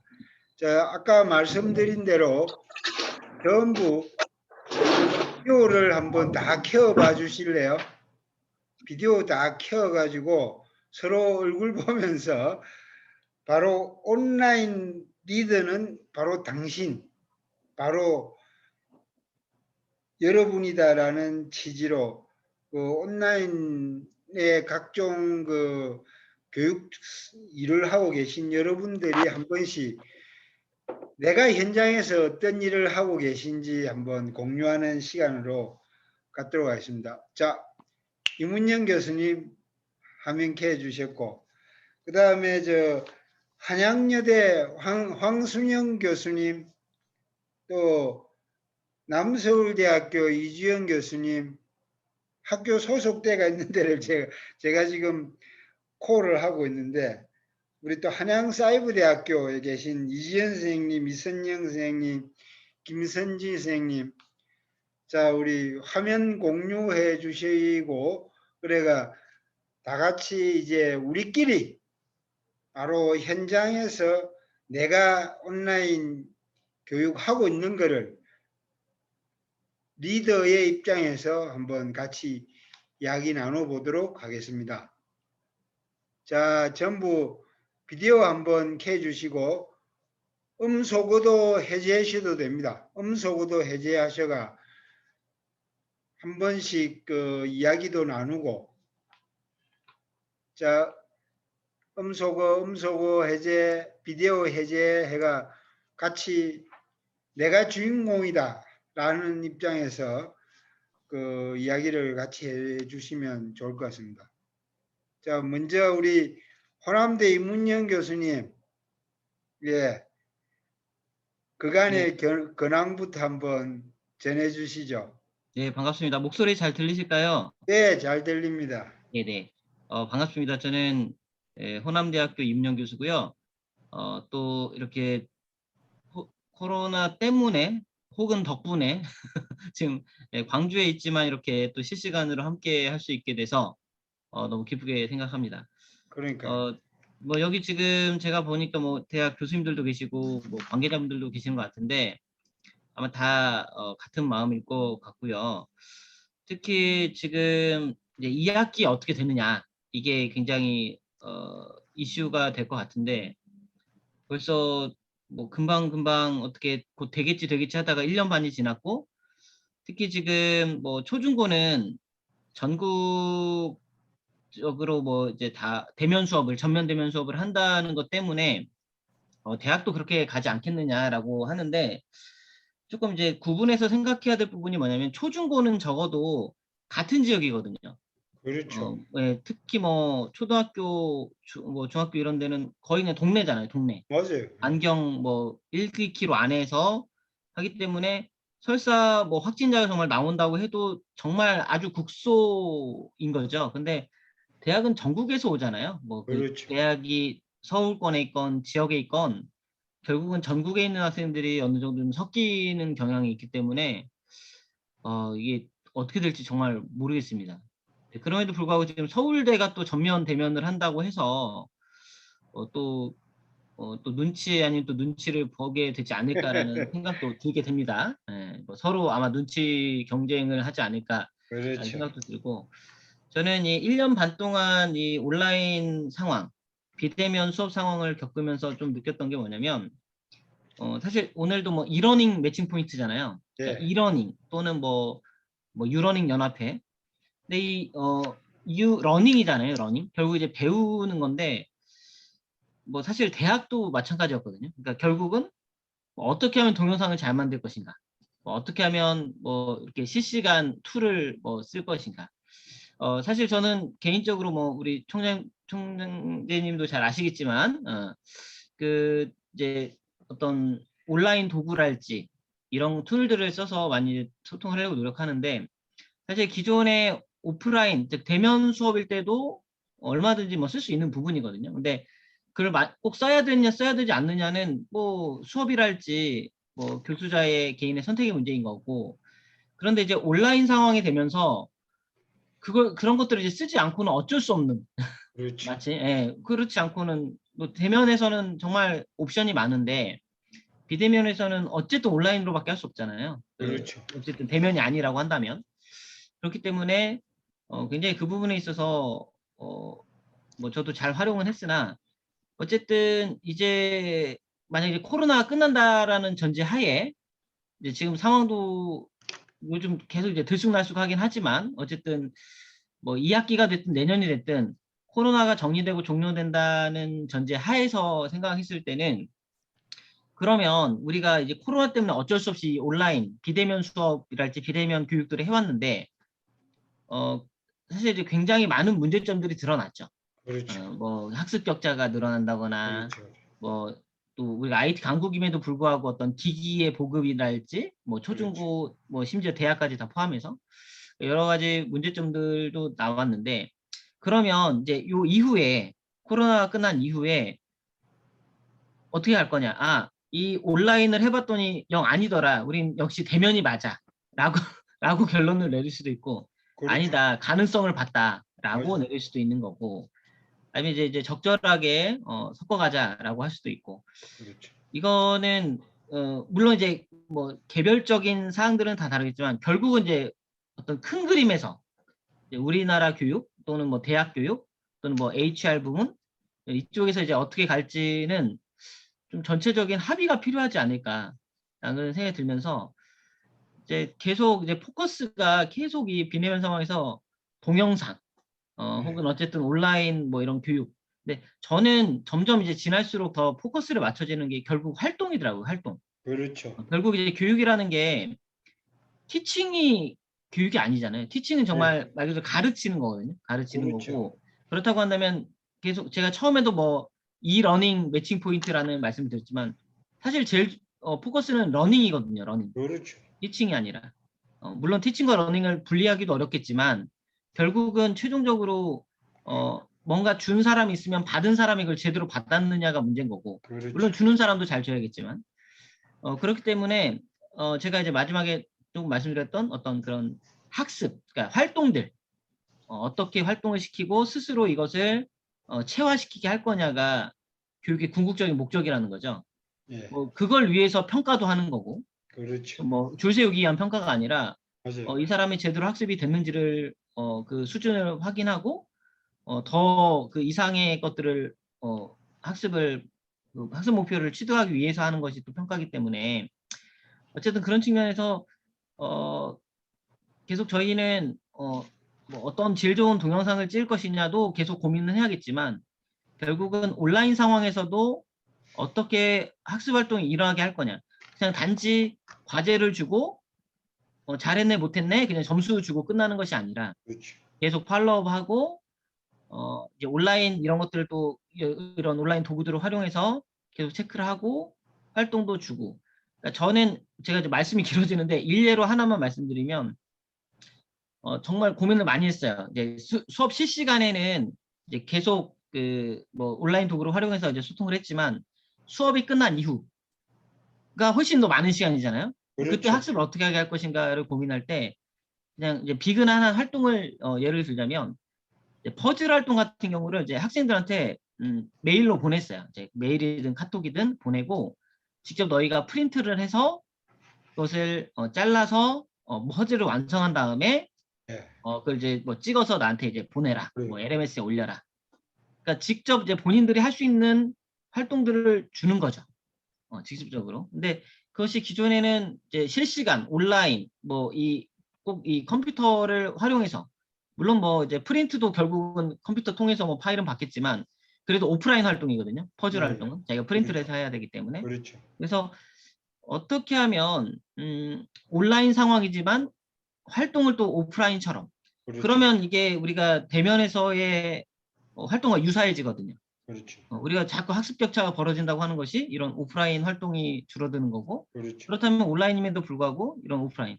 지금 뭐 우리 총장님도 뭐 메이커 스페이스 이런 거 하시면서 맞아요. 사실 그런 것들이 그런 활동이잖아요. 그렇죠. 그래서 이제는 점점 포커스가 어떤 학습 영상, 네. 티칭의 방법 쪽에서 이제는 계속 러닝 쪽으로, 활동 쪽으로 좀 그 방점이 넘어가야 되지 않을까. 예, 코로나와 무관하게 그렇게 돼야 될 맞아요. 거라고 생각하면서 말씀 마무리 드리겠습니다. 예. 옳으신 지적입니다. 자, 이문영 교수님이 너무 좋은 이야기 많이 해주셨는데요. 우리 한양여대 황순영 교수님, 한양여대 황순영 교수님, 한번 이야기 좀 해주시죠. 또 경동대 황지원 교수님, 잘 계시다가 지금 또 잠깐 화면을 끄셨네. 예. 일단 저는 이문영 교수님 말씀해 주신데 너무 공감이 가고, 서울대는 뭐 전부 대면 수업 한다고 했지만 얼마 전에 보도 나온 거 보면 연세대는 설문조사 하니까 학생들 70% 이상이 그냥 비대면 수업으로 하자. 그게 편하고 좋더라 이런 이야기 나와가지고 코로나와 상관없이 물론 완전히 코로나가 없어지면 당연히 뭐 오프라인 수업으로 돌아가겠지만 당분간 코로나와 병행해야 되는 상황일 것 같아요.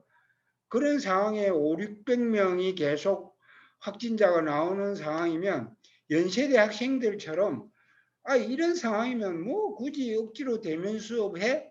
그냥 70% 이상 원하는 대로 그냥 온라인 수업으로 갈 수밖에 없지 않을까. 서울대는 호기롭게 전부 대면으로 하겠다고 했지만 교수님 말씀하신 대로 눈치도 보고 뭐 대학별로 그래 하겠죠. 근데 학생들이 원하니까 편하게 그냥 코로나가 다 해결되면 뭐 문제 없겠지만 뭐 할 수 없는 상황이 계속 되는데 굳이 오프라인 수업을 고집해야 되느냐 저는 그런 생각이 좀 많이 들어요. 그래서 다른 교수님들 지금 황지원 교수님이나 한양여대 황순영 교수님 뭐 말씀 좀 해주시면 좋을 것 같은데 지금 다들 뭐 다른 거 좀 하고 계신 모양이네요. 그래서 자 언제든 프리합니다. 황지영 교수님 다시 들어오셨네. 황지영 교수님 우리 안녕하세요. 온라인 리더 바로 황지영 교수님이 리더십니다. 황지영 교수님 한 말씀 해주시죠. 아니, 저도 사실은 그 코로나19 때문에 갑자기 온라인 수업을 해야 되는데 거기에다가 저는 간호대학이라서 실습까지 해야 되는 그렇죠. 상황이었거든요. 이게 되게 너무 힘들더라고요. 그런데 우리 고생 학생들이 많으셨어요. 되게 열심히 하다 보니까 네. 또 아이디어들이 많이 생겨서 실습도 가능하더라고요. 오. 그리고 저는 여기 총장님 계시지만 여기 네. 사이트에서 사실은 1급 이러닝 제도사까지 받았고 네. 과정까지 받은 거잖아요. 예. 그러다 보니까 수업하는 데 있어서 많은 아이디어, 오늘도 많이 받았는데 그 아이디어 때문에 학생들과 소통을 더 많이 잘하게 돼가지고 와. 너무 감사하다는 말씀 드리고 싶고 그래서 와. 오늘 교육이 있다고 그래서 시간을 쪼개서 이 자리에 들어왔습니다. 대박입니다. 앞으로도 같이 예, 많이 예. 배우고 함께 예, 예. 나눴으면 좋겠습니다. 좋습니다. 우리 이문영 교수님도 호남대에서 지금 많은 사례를 가지고 발표도 해주셨거든요. 다음 기회에 우리 황지원 교수님도 이 코로나 상황에서 학생들과 온라인에서 실습한 거 이런 거 가지고 다음에는 발표하는 기회를 한번 갖도록 해볼게요. 그래서 한번 지금까지 잘하신 거 정리도 한번 해보시면서 또 다른 대학에 계신 교수님들한테 공유도 좀 하고 이런 기회가 되면 너무 좋을 것 같아요. 황 교수님 짱입니다. 너무 멋지십니다. 자, 또 다른 교수님, 그 남서울대학교 이주연 교수님, 예, 지금 아직도 비디오 오디오 안 키셨는데 하여튼 지금부터는 프리합니다. 비디오 오디오 켜고 자유롭게 내가 온라인의 현장의 리더다, 이런 마인드로 각자의 경험을 공유해 주시면 좋을 것 같고요. 자, 그런데 아직도 약간 그 말씀하시는데 쭈삣쭈삣하고 온라인에 줌으로 뭐 소통하는데 그 어색해하는 분들이 계신 것 같아요. 그래서 그거는 뭐 강요할 일은 아니고 제가 자꾸 이름을 호명을 하면서까지 적극 참여를 유도하는데 결국은 선생님들이 선택하실 문제입니다. 그래서 뭐 원유선 선생님, 오하나 선생님, 박수진 선생님, 천영민 선생님 한 번씩 그 나중에 뭐 말하고 싶다 이러면 오디오 켜고 뭐 비디오 안 켜도 돼요. 자유롭게 막 한번 참여해가 의견 나누는 시간을 갖도록 할게요. 자, 시간은 아직 여유가 있습니다. 근데 강요는 안 할 테니까 편하게 하시면 되고요. 대신에 이제 기다리는 시간에 좀 뻘쭘하니까 제가 준비한 거를 한번 이야기를 해 드릴게요. 저는 그 중간에 광팔로 나온 사람처럼 뭐 잠깐 쉬는 시간에 하는 거니까 언제든지 말씀하고 싶다 이러면 마이크 켜고 이야기해 주시면 됩니다.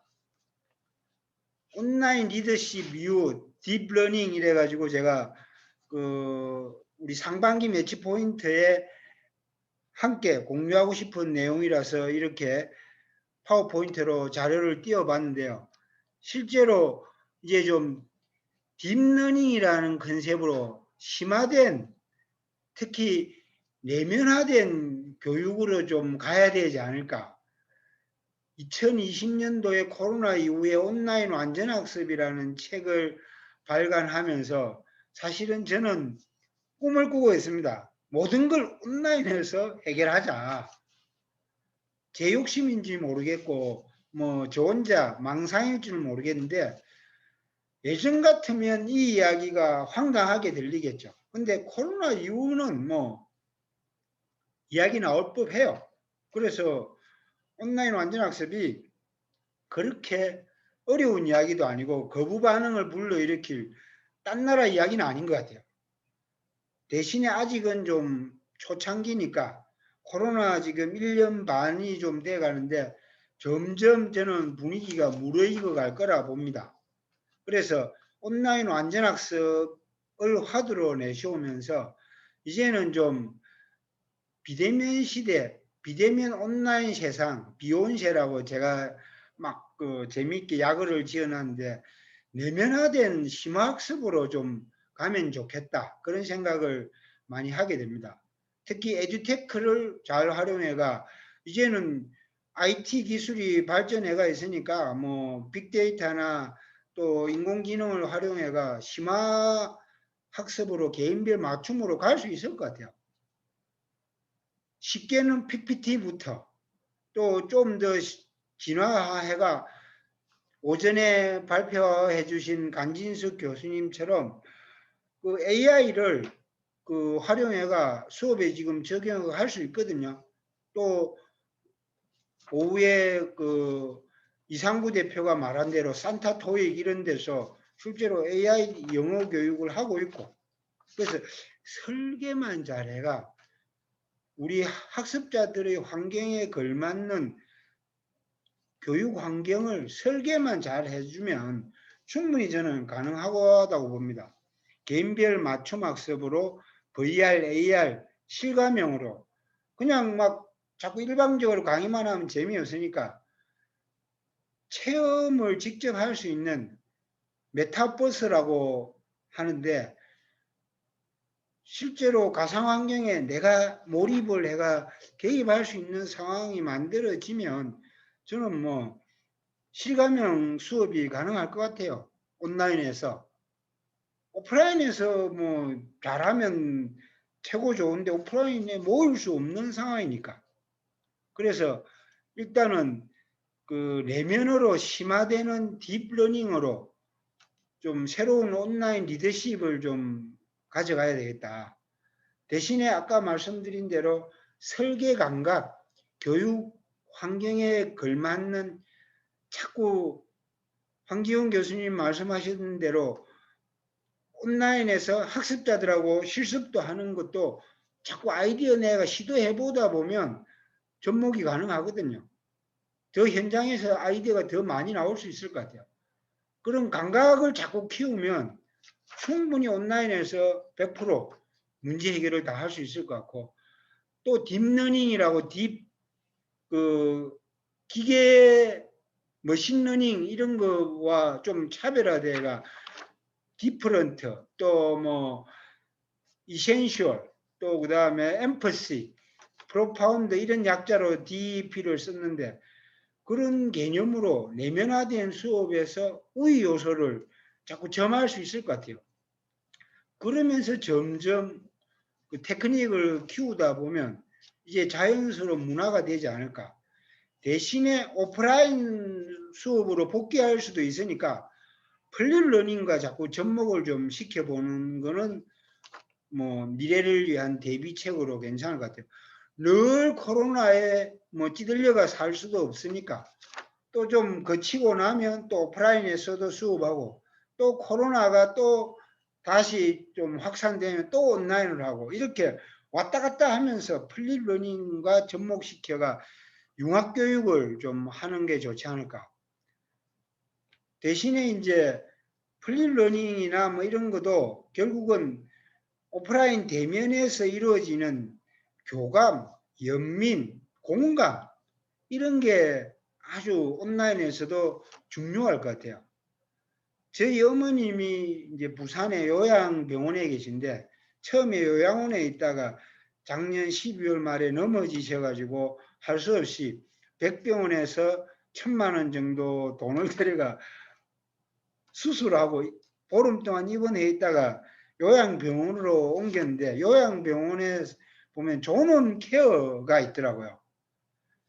그러니까 노인들도 인간의 존엄성을 지킬 수 있도록 존엄을 좀 지상과제로 존엄 케어라고 하던데, 간호사들 상대로 이런 존엄 케어 교육 과정이 지금 병원협회 산하의 그 온라인 교육 과정으로 존엄 케어를 위한 직무 핵심 과정이 있더라고요. 근데 저는 이게 왜 와닿았냐면 저희 어머님이 요양병원에 있다 보니까 이게 너무 공감이 많이 되고, 진짜 우리 어머님의 존엄을 그 신경 써가 케어해주면 좋겠다라는 생각이 들어가 이 과정을 이노솔루션이라는 회사에서 개발했는데, 사실은 너무 관심을 가지고 속속들이 한번 그 개발자나 기획자 만나가 이야기도 해봤거든요. 그래서 좀 연민의 마음이 이런 게 확 와닿더라고요. 그 간호사들한테도 연민의 마음, 공감 요소를 많이 강조하더라고요. 이 교육 과정. 저 스스로도 연민의 그런 마음이 생기고. 그래서 저는 하여튼 심화된 학습, 또 내면으로 자꾸 공감의 요소를 끌어들이려면 학습자들과 그 연민의 마음을 좀 공유할 수 있어야 된다라는 생각을 좀 많이 하게 됐습니다. 그래서 특히 내면으로 심화된 학습을 할 때는 연민이 있어야, 몇 번 말씀드렸다시피 디자인에는 EDI-PT라고 처음 시작이 엠퍼시, 공감이더라고요. 디자인은 공감을 엄청 강조를 많이 하는데 왜 교육은 무조건 막 그 인스트럭셔널 디자인, 지시형으로 자꾸 가는지 그게 좀 안타까운 것 같아요. 근데 이런 코로나로 인한 비대면 세상에서는 이제 못 모이는 상황이니까 지시만 해가는 막 안 되잖아요. 그래서 자꾸 온라인에서 교감하는 그런 게 점점 많아질 것 같은데, 일단은 더욱 내면화된 심화학습을 하려면 연민이 있어야 되겠다. 이런 생각으로 그 간호사들 존엄 케어 교육할 때 저는 이런 걸 많이 느꼈습니다. 그 다음에 자신이 직접 기획한 심화된 학습 콘텐츠 제작 실습. 여기 이미지로 나와 있는 게 저 공군 리더십 센터의 그 최정빈 교수님 나비 모델인데 저는 와 이게 너무 와닿더라고요. 내비게이티드 또 그 다음에 그 에임드 목표를 가지고 또 그 다음에 비헤이비어 행동 또 그 다음에 뭐 임플리먼트 이런 것까지 다 가미해가 나비 모델을 만드셨던데 너무 공감이 가가 제가 일부러 막 홍보해 드리고 싶더라고요. 나비 모델. 장자의 그 호전몽 이런 것도 제가 삘이 많이 받아있기 때문에 나비 모델이라는 거 확 땡기더라고요. 그래서 저는 이런 그 새로운 모형 나오면 관심 있게 보고 있습니다. 그 다음에 이제 아까 우리 그 이상구 대표가 말씀해 주신 대로 다음 세대에서는 미래형으로는 자신이 기획자가 돼야 된다. 그래서 우리 교수님들도 그렇고 이러닝 설계하는 분들도 그렇고 전부 이제 PM이 돼가지고 준 내용 전문가 수준으로 교육과정을 완벽하게 이해한 뒤에 내면화된 심화학습 콘텐츠 개발 업력을 좀 쌓아 나가는 게 좋지 않을까. 물론 교수님들은 바로 내용 전문가이기 때문에 뭐 바로 투입이 가능한데 우리 현장의 이러닝 교수 설계자나 PM들은 보면 내용 전문가에 대한 이해는 아직도 좀 떨어지 가지고 그냥 기계적으로 기능적인 이야기를 많이 하고 버튼 어디에 설치할 건가에 관심을 가지는데 저는 준 내용 전문가 수준으로 업그레이드를 해야 이러닝 종사자들이 자기 몸값을 올릴 수 있을 거라고 봐집니다. 그래서 PM이라는 마음으로 이런 심화학습을 좀 해나가야 되지 않을까. 웹에서 PM이라는 마음으로에 대해 찾은 결과입니다. 자, 우리 확인해보세요. 시리가 제 흥분해가 이야기하니까 얘가 말을 알아듣네요. 자, 비대면 시대 딥러닝 통해 새로운 변화를 주도해 나갔으면 좋겠다. 일단 아까도 계속 말씀드렸다시피 교육 기획력, 바뀐 수업 환경에 맞춰 가지고 어떻게 빨리빨리 적응할 수 있는가 이런 거를 자꾸 훈련을 해가 저공비행, 저마다의 공부 비법으로 행복한 변화. 이것도 공군교육사령부에서 제가 아이디어를 얻었는데요. 저공비행하는 어떤 마음으로 자신만의 브랜드를 좀 개발해 가면 좋겠다. 이 천수만의 가창오리 때 군무하는 장면, 저는 이걸 너무 감명 깊게 보고 계속 인간이 그 가창오리 때 군무하듯이 따로따로 떨어져 있다가 어느 순간 같이 또 모여서 아이디어를 공유하고 또 함께 프로젝트를 완수하고 플래시몹처럼 팍 이래 동시에 접속해가 빡 하는 그런 게 좀 많아지면 좋겠다. 이런 걸 틈만 나면 강조를 하고 있습니다. 뭐 제가 한다고 될 일은 아니겠지만 하여튼 뭐 계속 강조하다 보면 이게 조금씩 확산이 되지 않을까 싶습니다.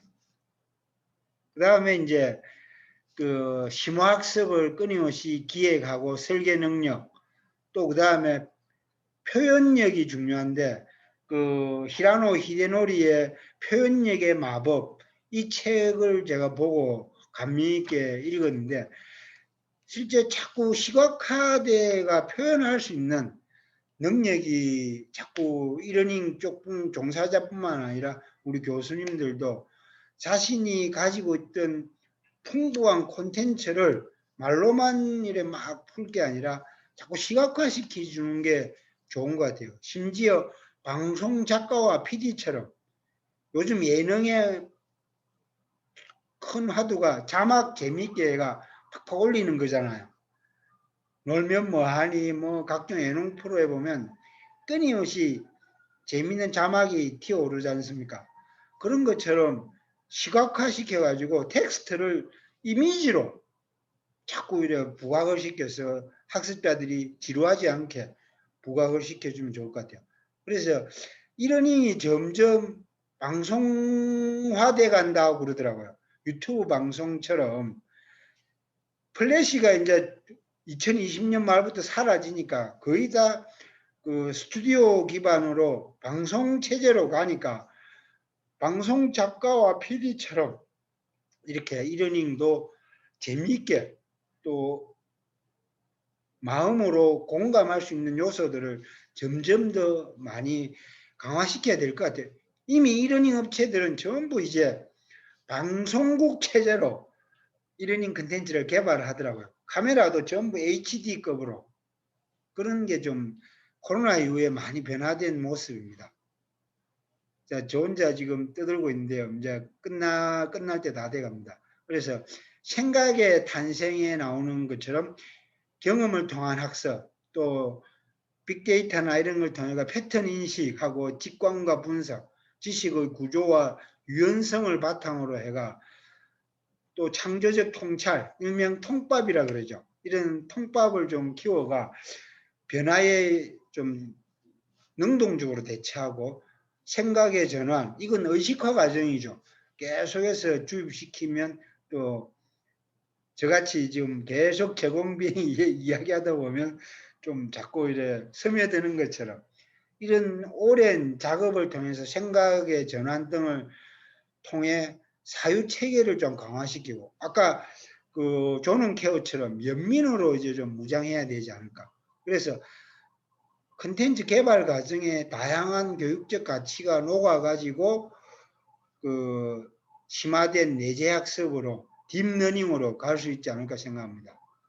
그래서 이런 것들이 좀 가미가 되면 수요자 중심의 그 학습으로 만족도를 점점 높여 나갈 수 있을 것 같고, 그래서 아까 그 나비처럼 그 우리 공군 리더십센터 최정빈 교수처럼 나비 모델처럼 홀홀 날아다니는 목표를 딱 정해놓고 홀홀 날아다니는 그런 수업이 많이 만들어지면 좋을 것 같아요. 또 지구본 거꾸로 한 것처럼 플립 러닝, 거꾸로 교실에 새로운 마인드로 온오프 환경을 바꿔가 해보는 것도 중요할 것 같고요.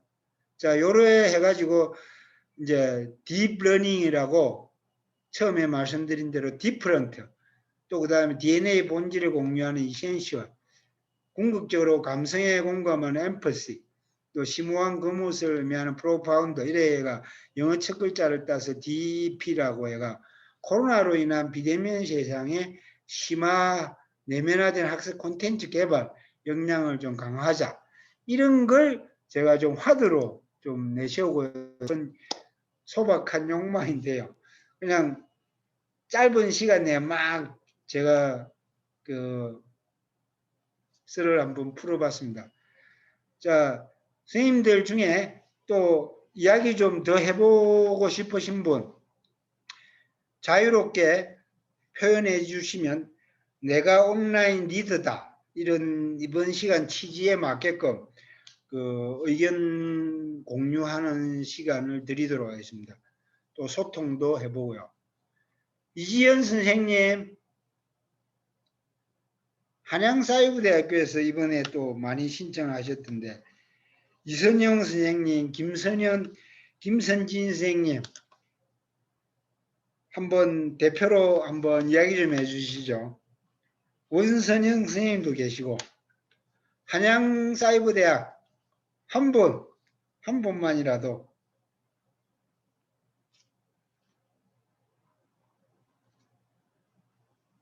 아, 예. 하여튼 뭐 이야기해 주시면 뭐 좋고, 아니면 또 다른 바쁜 일 때문에 못 하시면 뭐 괜찮고요.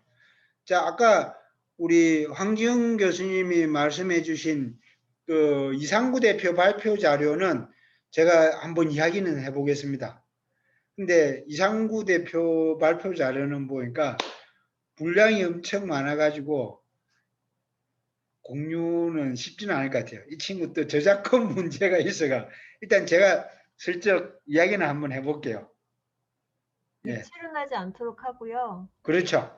우리 유출하지 않는 전제로 저 이야기는 한번 해볼 텐데 우리 이러닝 쪽에 계신 분들은 제가 공유해달라 하면 한림대 간진석 교수나 또 첫 시간 발표했던 분은 제가 자료를 받았는데 이분은 바깥이라 가지고 조금 쉽지는 않을 것 같아요. 일단 제가 말씀을 드려볼게요. 예.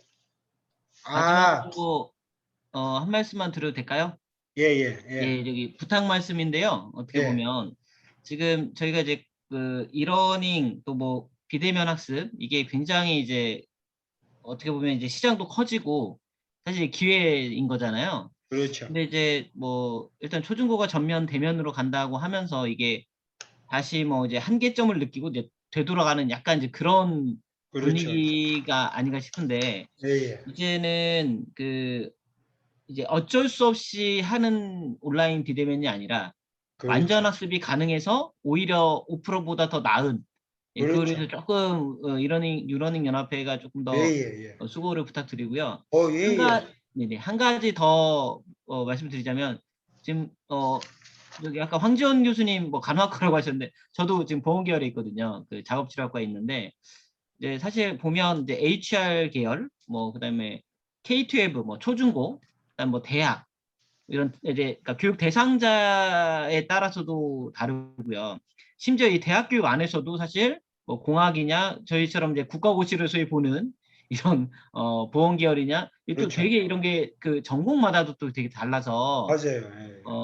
조금 앞으로 어떤 연수를 하든 뭐 이런 것들을 하든 네. 조금 더 세분화해서 그렇죠. 필요에 소위 말하는 맞춤형으로 예. 한 번씩 해주시면 예. 조금 더 좋을 것 같다는 말씀 드리고 오케이. 싶어서 제가 말씀드렸습니다. 그 부분은 신경 쓰도록 하겠습니다. 네, 자, 우리 저 같은 경우요. 예. 예, 이문영 교수님, 저 같은 경우 저희 그렇잖아요. 보건계열 국가고시가 합격하기가 되게 어려웠고 예, 그거에 맞아요. 대한 학습의 양이 너무 많다 보니까 부담이 되게 크잖아요. 근데 제가 네네. 이번에 카우스를 통해서 4학년 애들 졸업고사 보기 직전에 카우스를 통해서 그러니까 게이미피케이션을 통해서 국가고시 문제를 한번 리뷰를 하니까 짧은 시간 내에 학생들이 재밌다고 이렇게 쭉 빨아 들어오니까 성적이 와. 금방 올라가더라고요. 그래서 네네네. 오히려 국가고시 시험 보기 직전에 그런 식으로 활용했을 때 지친 학생들도 끌어들일 수 있고 와. 학업에 놓친 부분들도 또 뒤에 보면 학생들이 몇 프로가 어떤 문제를 틀리고 있는지 변별력이 있어가지고 네네. 그렇죠. 다시 그 부분만 강의를 해주니까 너무 좋더라고요. 그래서 음, 저희가 그런 것들을 좀 같이 공유해보면 어떨까라는 생각이 듭니다. 좋습니다. 네네. 좋습니다. 예. 국가고시가 가장 절대절명의 중요한 그 빅 이벤트이기 때문에 그걸 시험 문제를 카우스로 오히려 하면 와 공부 엄청 잘 되겠네요. 좋습니다. 제가 한번 그 아이디어를 좀 한번 모아볼게요. 우리 김선진 선생님 말씀하신 그 간지숙 교수님 자료는 제가 강 교수님한테 자료 받아가 김선진 선생님한테도 공유해 드릴게요. 마이크가 없어서 예 지금 말씀하기는 뭐하다. 오케이 좋습니다. 자, 또 다른 분 이야기하실 분 있으시면 자유롭게 그 의견 개진해 주시면 좋을 것 같고요. 자, 지금 마이크 해제 하셔가 자유롭게 뭐 말씀해 주셔도 되는데 어디까지나 편하게 뭐 하셔도 됩니다. 텍스트로 뭐 의견 개진해 주시면 되고요. 대신에 이제 시간이 무한정 또 기다릴 수는 없고 그러기 때문에 뭐 조금 있다가 특별한 의견 없으면 오늘 이러닝 매치 포인트는 처음에 말씀드린 대로 뭐 빨리 그 마치고 또 현업에 다시 복귀해가 일할 수 있도록 이래 해드릴게요. 자, 정해진 시간은 외부 발표자들하고 또 뭐 의견 공유한 시간은 충분히 좀 가진 것 같고 몇 가지 화두는 정말 의미가 좀 컸던 것 같아요. 그 디지털 그 리터러시하고 이런 부분들은 정말 그 의사소통 부분에서 키워드인 것 같아요. 이런 부분 좀 신경 써가지고 잘 챙겨야 할 것 같고 또 그다음에 뭐 교수 설계나 이런 부분들은 바뀐 환경에 맞춰가 너무도 잘 하실 것 같은데, 라이프 스타일에 우리 이상구 대표가 이야기해 준 대로 지금 뭐 인터스텔라의 쓰나미처럼 막 밀려오는 그런 상황은 지금 현재 벌어지고 있지 않습니까? 그래서 좀 긴박하게 대비를 좀 해야 될 것 같고, 또 호남대 이문영 교수님 말씀해 주신 대로 이제 코로나 때문에 뭐 온라인이 많이 확산됐지만 다시 또 오프라인 수업으로 돌아갈 상황.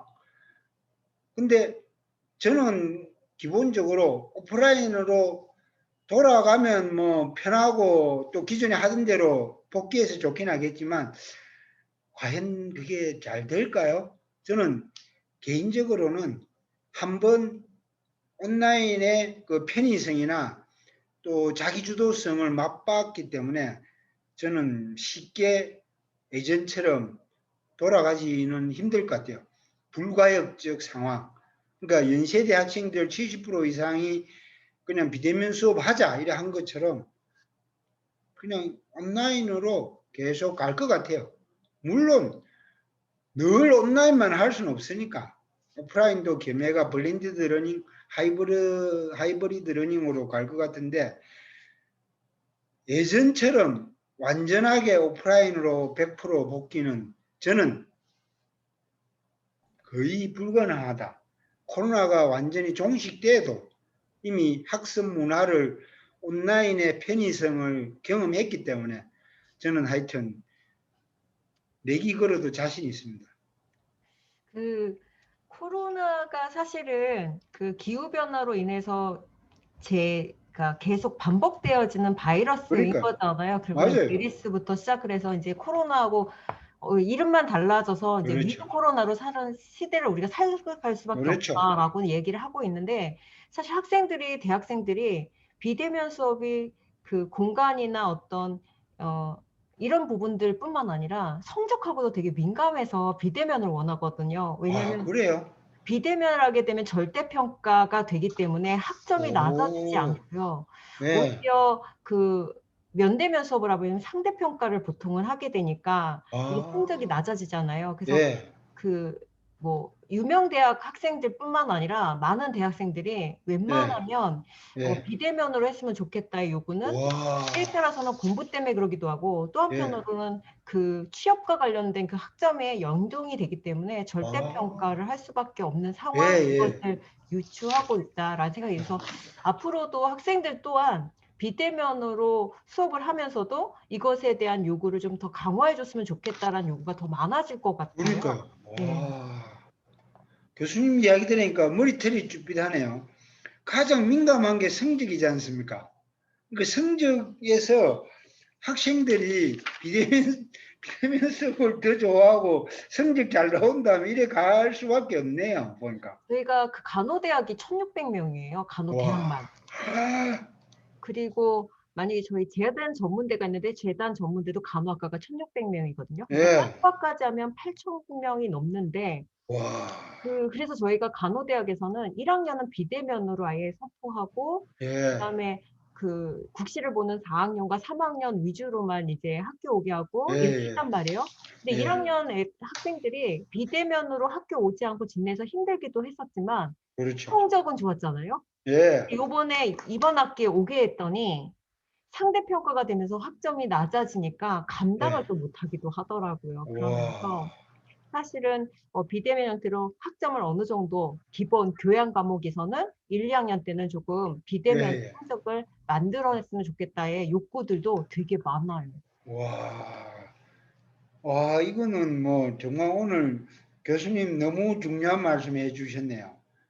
그러니까 성적을 비대면 수업에서 더 잘 받는다면 당연히 일로 가겠는데요. 그거는 빼박이죠, 뭐. 네, 그 학교 시스템은 잘 돼 있어서 평가를 예. 할 수 있다 하더라도 그러니까요. 학생의 시스템 또한 잘 돼 있다고 얘기할 수 없어 보니 그렇죠. 비대면으로 시험 본다는 게 불가능할 수도 있는 부분들이 있더라고요. 그러니까 그렇죠. 학교 시스템은 다 만들었는데 그렇죠. 학생의 시스템 또한 그게 구비가 되었는지에 대한 그렇죠. 확인이 없어서 예, 결국은 그거에 대체의 어떤 점수를 줄 수 있는 방법으로 평가할 수밖에 없고 아, 사실은 그 그거는 평가가 더 옳지 않을까. 예, 그리고 그렇게 학습을 만들어가게 만드는 공동학습할 수 있는 분위기를 맞아요. 만드는 게 낫지 않을까라는 게 예, 또 긍정성일 수 있겠다라는 생각이 좀 예, 예, 들었었어요. 좋습니다. 길은 얼마든지 찾으면 되더라고요, 보니까. 교수님이 말씀하신 그런 부분은 문제가 있으면 사람들은 해결을 하려고 덤벼들어가 발명이 이루어지고 새로운 혁신이 나오고 그러기 때문에 방금 교수님이 성적 문제에 대해서 학생들의 요구 또 문제가 이렇다고 극복을 해달라 이러면 분명히 저는 통찰력을 기반으로 그걸로 갈 것 같아요. 오늘 교수님 말씀 들으니까 이거는 뭐 빼박인 것 같습니다. 온라인으로 무조건 갈 수밖에 없는 구조네요. 자, 이문영 교수님, 하궁기원 교수님 이래 두 분이 말씀을 많이 해주셨는데요. 자, 이문영 교수님이 또 급한 일 때문에 이제 빠져나가시고 그랬는데, 박수진 선생님도 수업이 있어가 나가겠다고, 예. 그래도 이 댓글 남겨주셔가지고 너무 감사합니다. 예. 좋습니다. 자, 그러면 특별한 말씀 없으시면요.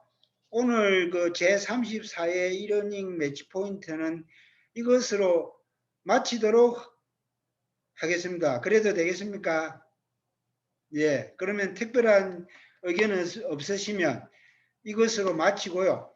하반기 또 이러닝 매치 포인트 가능하면 코로나가 물러나면 오프라인에서 뵐 수 있으면 좋고 만약에 오프라인에서 또 안 되면 줌으로 또 뵙는데 오늘 제가 여러분 말씀 들으니까 또 화두를 또 새로 잡을 수 있을 것 같습니다. 우리 그 황지영 교수님 말씀하신 간호대 사례 이런 거 풍부한 그 사례가 많이 쌓여가 하반기가 또 기대가 됩니다. 자, 그러면 하반기 이러닝 매치 포인트에서 뵙도록 하겠습니다. 수고하셨습니다. 감사합니다. 자, 그러면 우리 전소연 대리께서 이제 줌 아웃 할 겁니다. 호스트 나가게 할 테니까 빠이빠이입니다, 선생님들. 예, 감사합니다, 황 교수님.